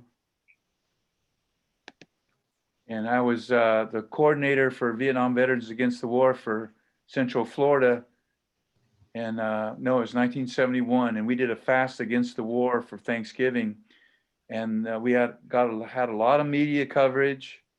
And we exposed a lot of Nixon's lies. And that was the kind of poems that we were reading back then. Thank you, Mark. Make me feel young again. Almost. Thank you, Jim. Thank you all. Okay.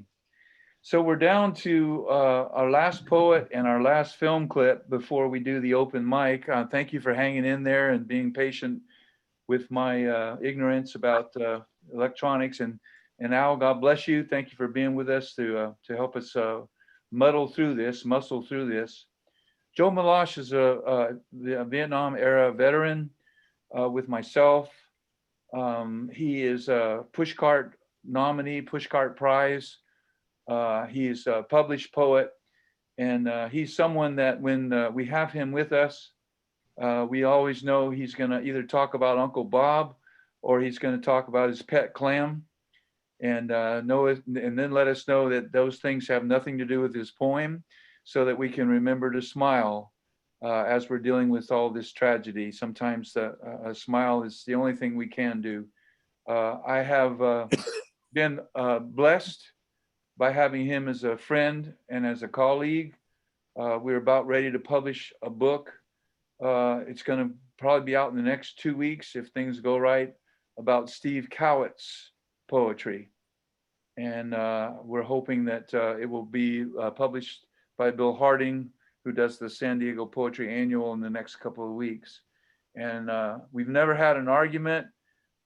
We probably eat too much bad food together, but that can come with age as well.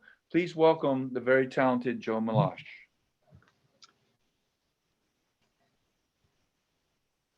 All right, yeah. You know, I was thinking today how life is so strange. You know, I was going to say I had a little funny story to say, but this is just kind of too somber of an occasion. Because when you think of all that's been going on in this country, and we get so narrowly focused, we really don't get the full measure of the power that Black Lives Matter has done. They have spread throughout the world. They were being supported first in France and Germany, Belgium, Luxembourg, and then as the movement moved on in those countries, they started working for social justice among the immigrants and the refugees. And it's in Japan and in Hong Kong and in Myanmar, and the people are out on the streets and they're getting shot and they're dying. And and then we get a little bit of good news with a guilty verdict, and everyone in the world is celebrating it, and it's energizing the protests. And so we sometimes just get centered on America, and that we have enough to be centered on for sure. But I just wanted to mention that globally, what happened with Black Lives Matters just extended beyond borders. And it's just impressive to me. But so I'm just going to move into a poem. I'm going to read it out of my last book. Home Plate was a Heart and Other Stories. This is my third book, but I didn't do anything to promote it. And it got nominated for an American Book Award and for the best book by a small press in 2020. So it just shows you that if you do nothing, something happens. So that's my new thing from now on. I'm going to do more of nothing and see what happens. This is called If It Wasn't for Soul.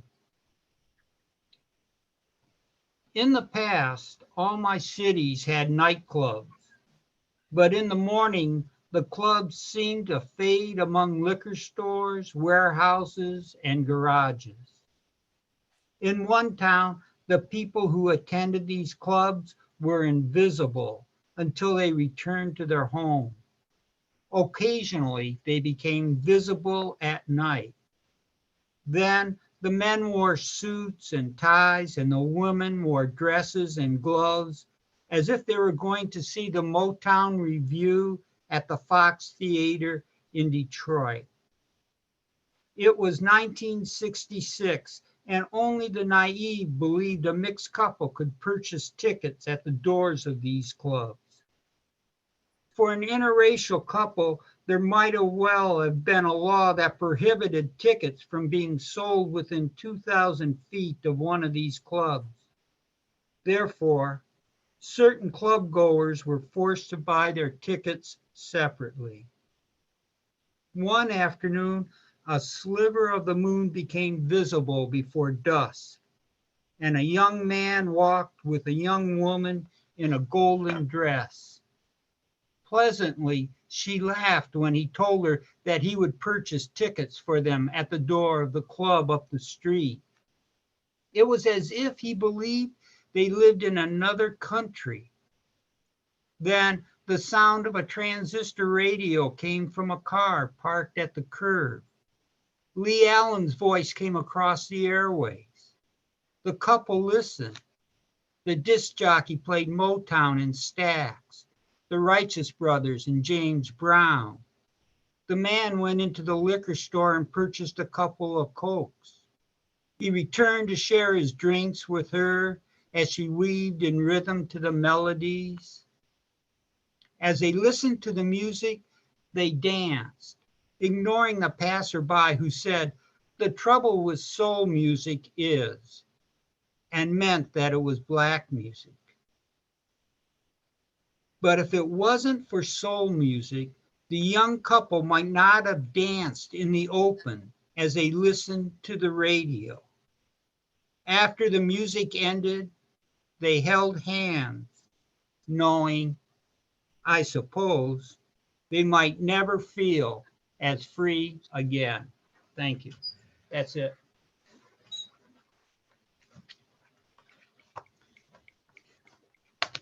Thanks, Joe. Thanks for coming. Thank you, guys.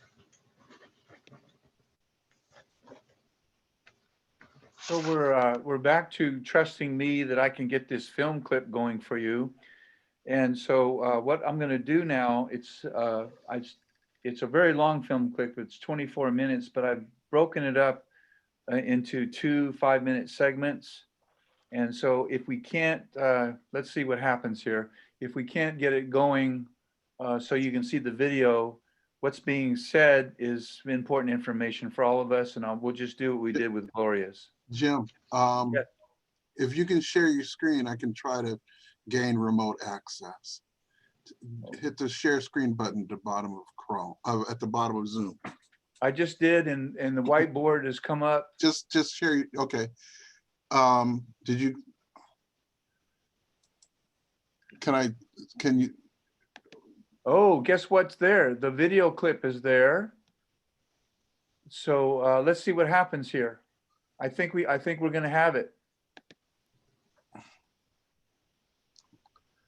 Let's see.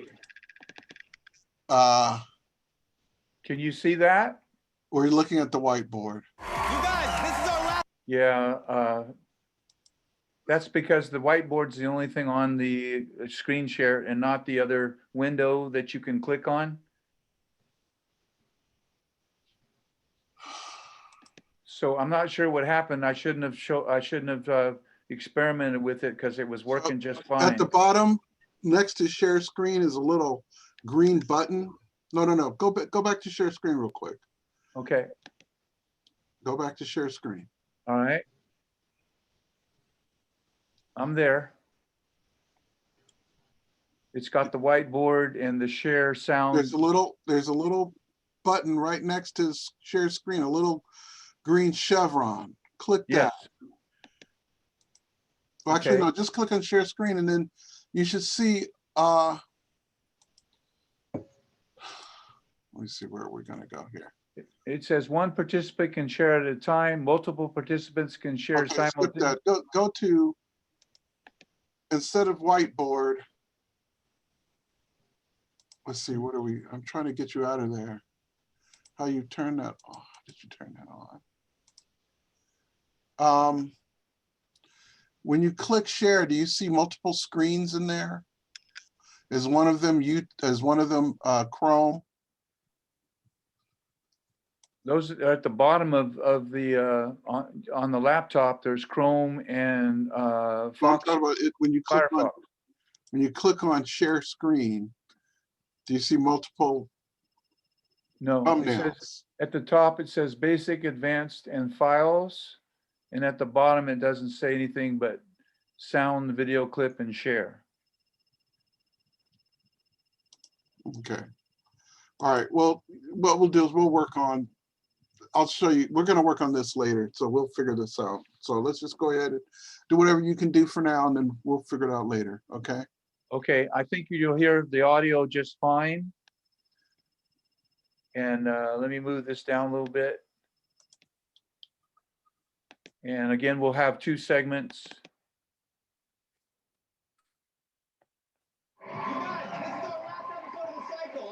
Can you hear that? Yes. Okay, so here we go. And I apologize for, you've all been very patient. We're about 40 minutes behind, but thank you for staying. I just want to let you guys know, okay? Okay, so I'm gonna start this at 2:17. This is important information.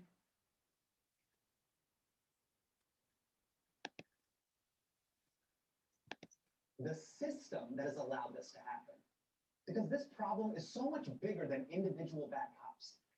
There is a separate legal and political framework that shields cops from consequences, gives them special rights when defending themselves, and often trains them to fear the communities that they're supposed to protect. And look, you might be like, Hassan, what do you know about police? You're just a Bollywood bitch who does PowerPoint. And I can't argue with that.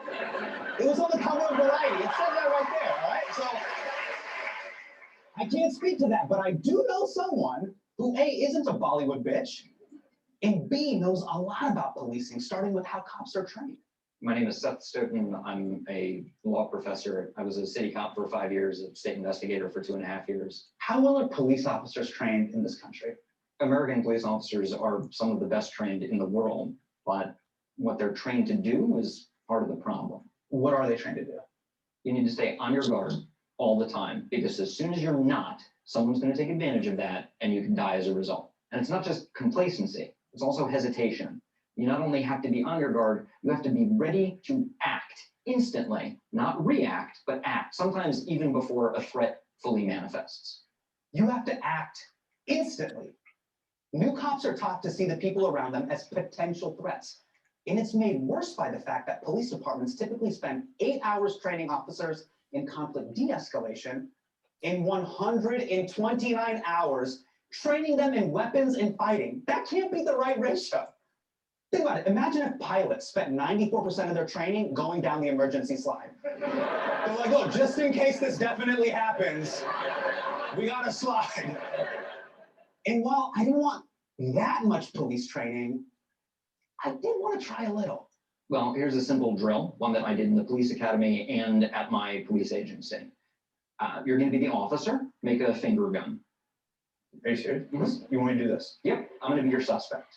Your job is to stop me from shooting you by pointing my finger gun and saying bang. And the way that you're going to do that is by shooting me by saying bang with your finger gun, okay? Okay. I'm standing here, I'm sitting here, you don't know what I have, right? Yes. Bang.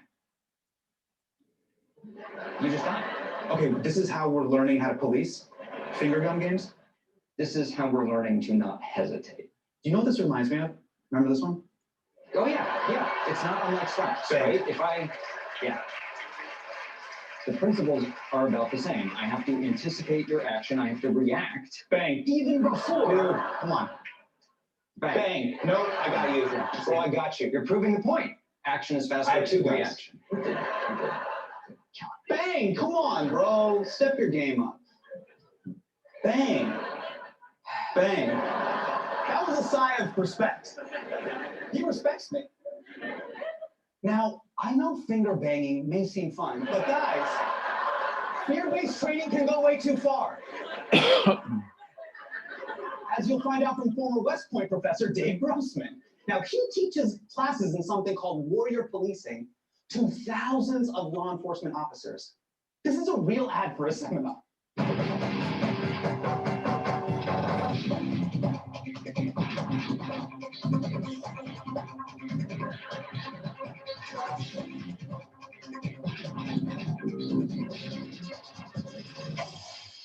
Okay, I know what you're thinking. Who taught Rudy Giuliani iMovie? Now, Dave Grossman's main move is telling cops that they are natural. Okay, that's the first segment. Actually, there's a couple more seconds here. I'm gonna, please hear this. Born killers. You fight violence. What do you fight it with? Superior violence. Righteous violence, eh? Violence is your tool. Violence is your enemy. Violence is the realm we operate in. You are men and women of violence. If you properly prepare yourself, killing is just not that big a deal. It's just not that big a deal. How is Dave? That was Mr. Grossman in one of his seminars.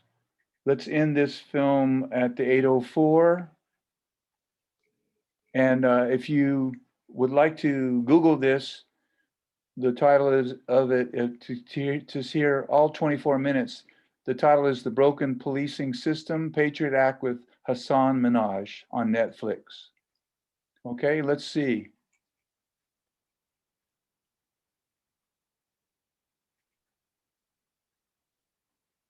It'll be at 8:04.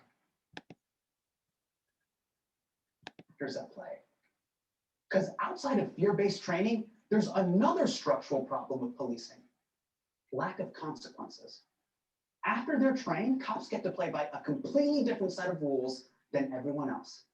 And you might be like, well, yeah, police should have different rules. They're in the line of fire. I hear that. But some of these rules have gone way too far. Did you know it's almost impossible to sue a cop? I know, this is America. We love suing people. That's why to become a US citizen, they ask you which one is Celino and which one is Barnes. They'll be like, sing the song, and you're like, all right, 1-800-888-8888, and they're like, congratulations, you're a citizen. But you can't really win a lawsuit against law enforcement. I'm serious. Because every single cop in the country is protected by a legal concept called qualified immunity. Now, normally, when you sue a civilian, you have to prove that that person violated your rights. But when you sue a cop, you have to prove they violated a right that was clearly established. But a right isn't considered clearly established until someone successfully sues a cop for violating it. It's the police version of trying to get your first job. Remember, like you go in, you're like, how do I get my job? And they're like, you need previous experience. But you can't get experience without having a job. And you're like, damn it, just let me work at the White House. Why can't I be Secretary of Energy? Just let me do it. This is something the Corbett family found out the hard way. Coffee County Sheriff says his deputy is upset about the shooting that injured a 10-year-old boy. Deputy Michael Vickers accidentally shot 10-year-old Dakota Corbett in his yard on Burton Road. Vickers was trying to shoot at a dog in the yard and accidentally hit Corbett in the leg. Now, obviously, the Corbett family tried suing, but a federal court threw out the lawsuit because there's never been a previous case where a cop was trying to shoot a dog and then hit a 10-year-old kid. Because when somebody shoots someone, they're not like, oh, my bad, dude. I was just trying to kill your dog. That wouldn't get you out of trouble. That would get you murdered by John Wick. Now, qualified immunity basically means you can get away with anything as long as you're original. Like the cop comes in, is like, hey, you planted cocaine on the suspect, but you did it like Salt Bae. I've never seen that before, so you're free to go. Now, even if cops do face consequences, there are often rules in place to ensure that no one ever hears about it. Now, this is true. In about half of US states, police get to keep records of misconduct confidential, which makes no sense.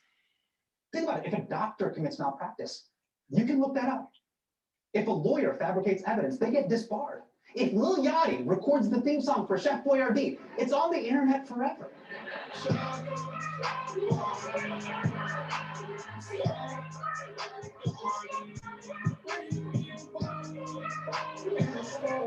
More cheese, more meat, more goodness.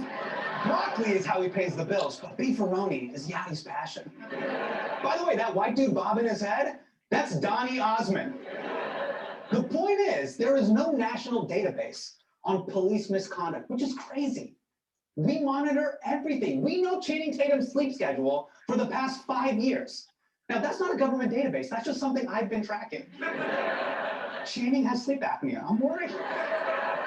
Now, even when states try to make police records accessible, cops find ways around it, which we're seeing right now in California. The state legislature recently passed a law that unsealed police records, and cops aren't having it. Inglewood City Council approved the action to destroy more than 100 police shooting and other investigation records. Inglewood Mayor James Butts tells us that the decision to throw out these old records has nothing to do with hiding any wrongdoing. These records were sitting in a storehouse just gathering dust, taking up space. Some went back as far as 1991. Yeah, Marie Kondo that shit. It's not like there was police misconduct in Southern California in 1991. The guy's like, look, we don't have any records before then. They burned up in a riot, but I don't know what that was about. Now, qualified immunity and confidential records are big problems. But we can't talk about a system that can incentivize bad behavior without talking about police unions. Now, for the record, I'm not anti-union. I love unions. I'm in a union. They paid for my hair plugs. But the problem is that police unions don't just work to get cops better pay. Many police union contracts shield bad cops from legal consequences. How are police unions blocking reform? Oh my God, how are they not blocking reform? The collective bargaining agreements that they engage with at individual police agencies will often have provisions relating to police discipline. It may limit how officers are investigated. It may limit how officers are disciplined. It may require that an officer's disciplinary records be cleared every 60 days. That means there's no history, even when an officer is engaged in misconduct repeatedly. Cops are treating misconduct like it's their browser history and they can hear mom running up the stairs. Okay. Thank you for listening to that. So many issues that come from the police end of it that are not addressed. And I'm hoping some of you feel armed about where to go when this show is over and what to do.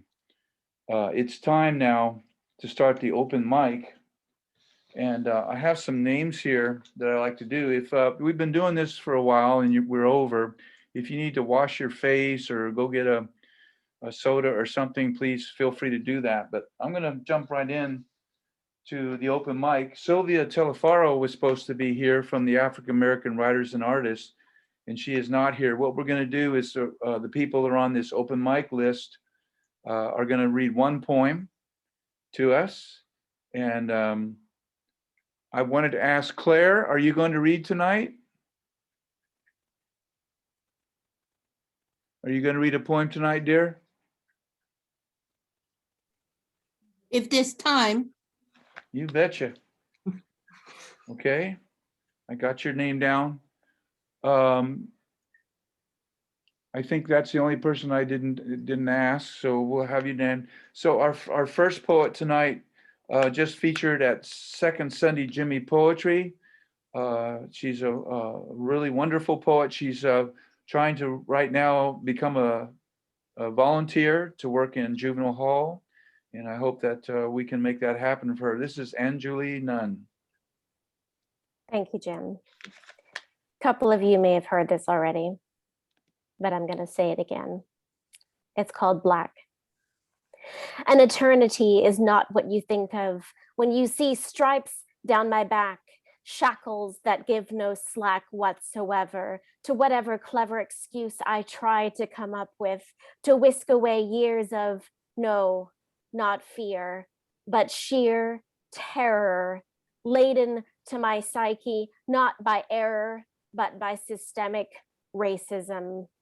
The catechism of a nation soaked in elation of a new election, a collection of the summaries of dark humor, steeped in angry riots of COVID-19 fights that were once internal fights, now becoming external, only to exterminate the love I have tried to shove into your direction.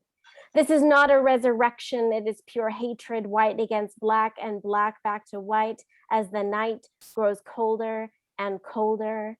And all I wanted to do was to hold her and tell her everything will be okay, to sing to the Almighty that we have fight left in us, just wait and see. But why fight? Why hate?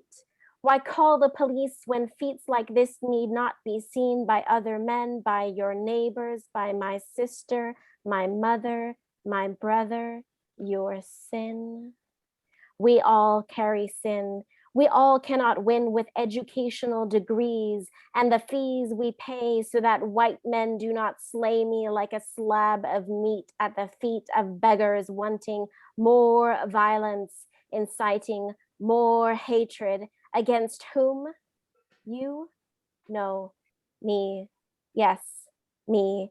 It happened to me. I see this as a wake-up call, puzzle pieces finally falling into place so that we can make haste to share with our community the educational dignity that is needed to combat this disease called hatred. Heed my word.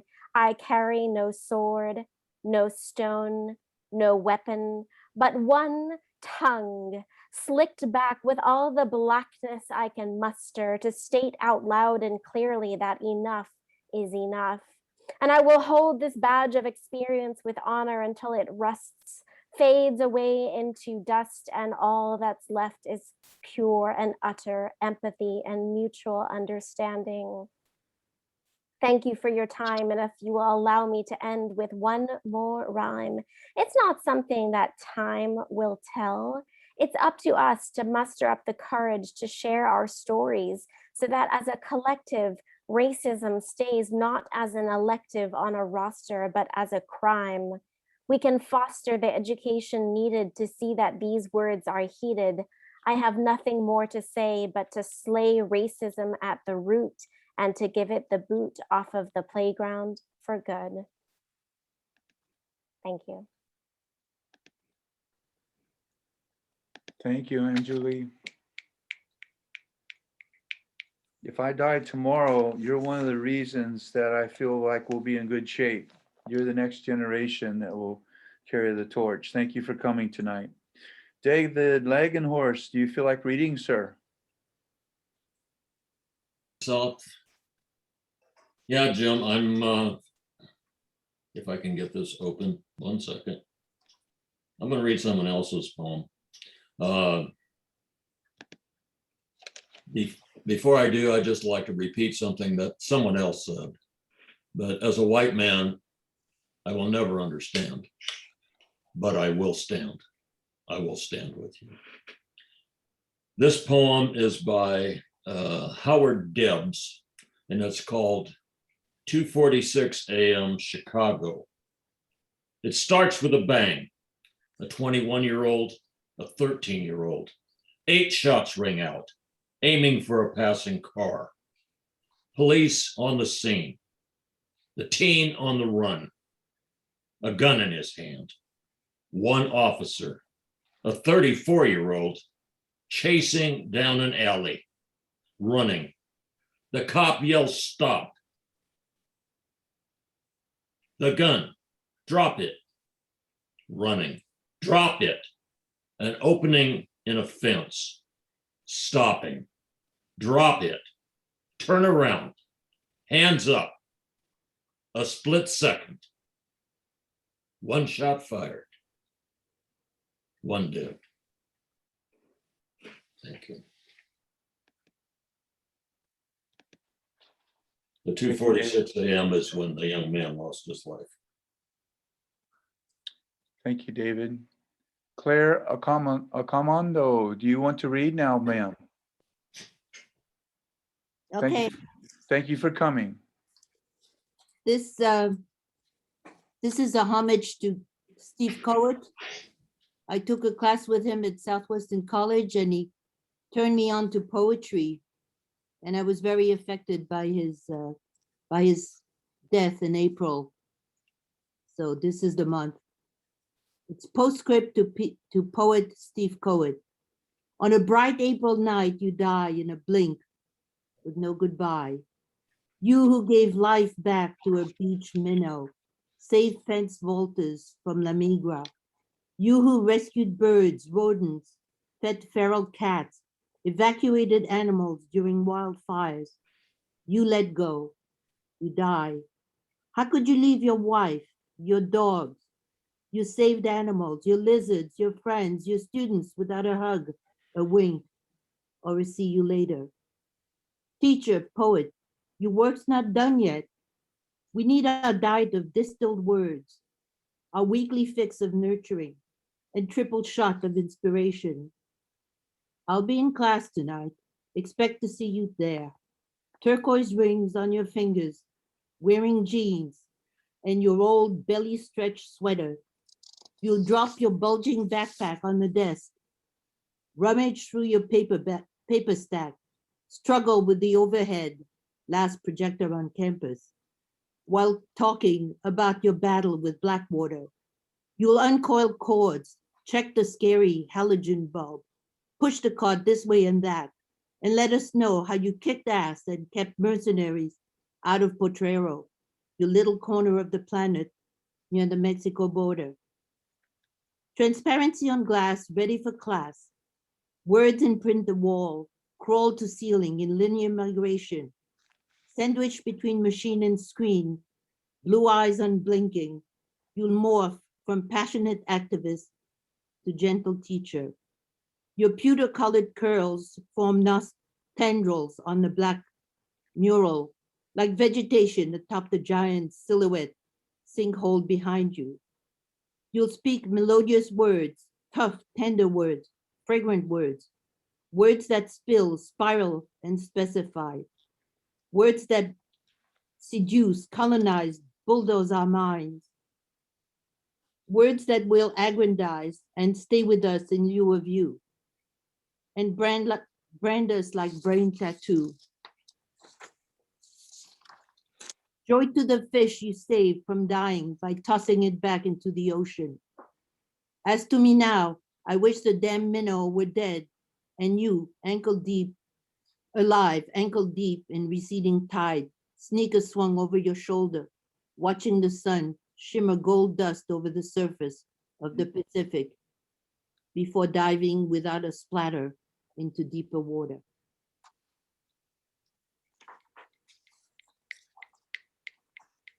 Thank you, Claire. I wanted to ask you in a good way if you would send that to jimpoet@hotmail.com, because I'd like to give that to his widow, Mary Cowett. I think she would really like that, if it's okay with you.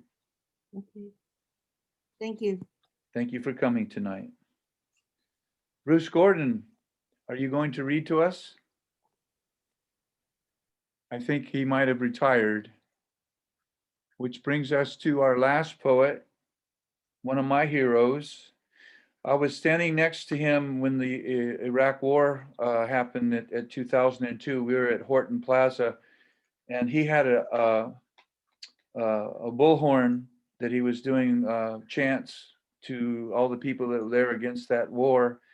And in those days, I didn't need a bullhorn, as both my ex-wives will tell you. He kind of looked at me after he'd do a chant and then I'd do a chant. And then he just handed the bullhorn to me and walked away. That's how I met Dan Whatman. This is a friend of so many things about freedom. I can't announce them. And I've known him for a long time and have a lot of respect for him as a writer, as an activist, and as someone who wants freedom for all people. This is Dan Whatman. Jeez, thank you, Jim. It's great to have been your friend all these years, and I'm really happy to see you, even if it's virtual. Hope I get to give you a hug sometime soon. I just have one short poem. It's called Haiku Dream for the Borderlands. The walls become leaves, the smokestacks towering trees, and the people free.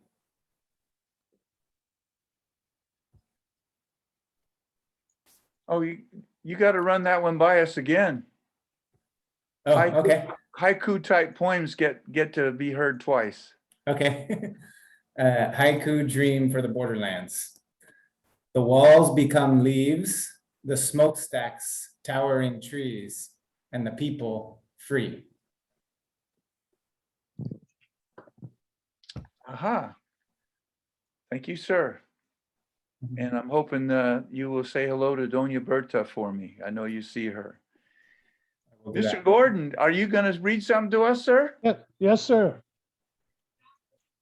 This is Hola, Bruce Gordon. profesor. Hola. Hola, maestro. Bruce, ¿cómo estás? Muy bien, sir. Oh, ¿listo para mí? Are you Yes, ready sí. for me, Jim? Listo, señor. Okay. This is called keeping watch. I keep a pocket watch on the end table next to my recliner. I keep her wound tight and never use her for telling time. She's made from a 4-bit piece. Her face is a Liberty head $50. Miss Liberty is gold plated. The L in Liberty stands at 9 o'clock and arches up to 12 and then bends down with the letter Y at 3 o'clock. Uncle Sam called my grandfather to defend Miss Liberty in the war to end all wars. My father fought for her honor in the war after that. Uncle Joe in Korea, Vietnam was about to fall like dominoes, so I stepped up. It was there that I first saw Liberty's garments soiled. I saw the chains at the feet of her statue. Brother Relford and I sat out near the perimeter at Benoit Air Base sharing a smoke. We both spoke of the generations of men in our families who took up arms to ensure liberty for all. He said his parents were not allowed to vote in the last election. He was there with me fighting for something he and his family would not see when he got back home. That loud crack of a 122 rocket was our first warning. Head for the bunker. I dove in. After what seemed like a night of bombs bursting in air, the whirl, whiz, and thud boom just stopped. I couldn't find Relford. When I did, I applied pressure to his abdomen so his insides would not gush out. He gave me his Liberty head watch. He said, "Liberty for all. You are a white man. They will listen when you say our national anthem was written by a slave owner. They will listen when you say he did not sing liberty for all. This is your watch now," he said. "It's on your watch." Thank you. And Bruce. Can we show some love for our guest artists that came tonight? Dolores Fisher, Yusef Miller, Gloria Verdue, Mark Littman from the Revolutionary Poets Brigade, Los Angeles, for our open mic poets, and for my brothers and sisters in the brigade. And you are the Iron Core audience. You withstood a lot. I have a couple of announcements I like to make, and then I have a poem I'd like to read to you by Joy Harjo called Remember. She is a Native American Poet Laureate of the United States, and she is now about ready to serve her 3rd term as Poet Laureate because she's been helping people that have COVID you write poetry about what they're going through. Pilar and Gerardo Navarro have a bookstore in Tijuana. And if you look over the border, you see an arch that goes way above the skyline. And right at the bottom of that arch is a street. There's a place called Enclave Caracol, where we have done some readings over there. And there is a wax museum right across from the Enclave Caracol. And if you keep going down that street 2 blocks, their bookstore is very accessible to you. And so if you're down in Tijuana and you want to give them your business, that would be appreciated.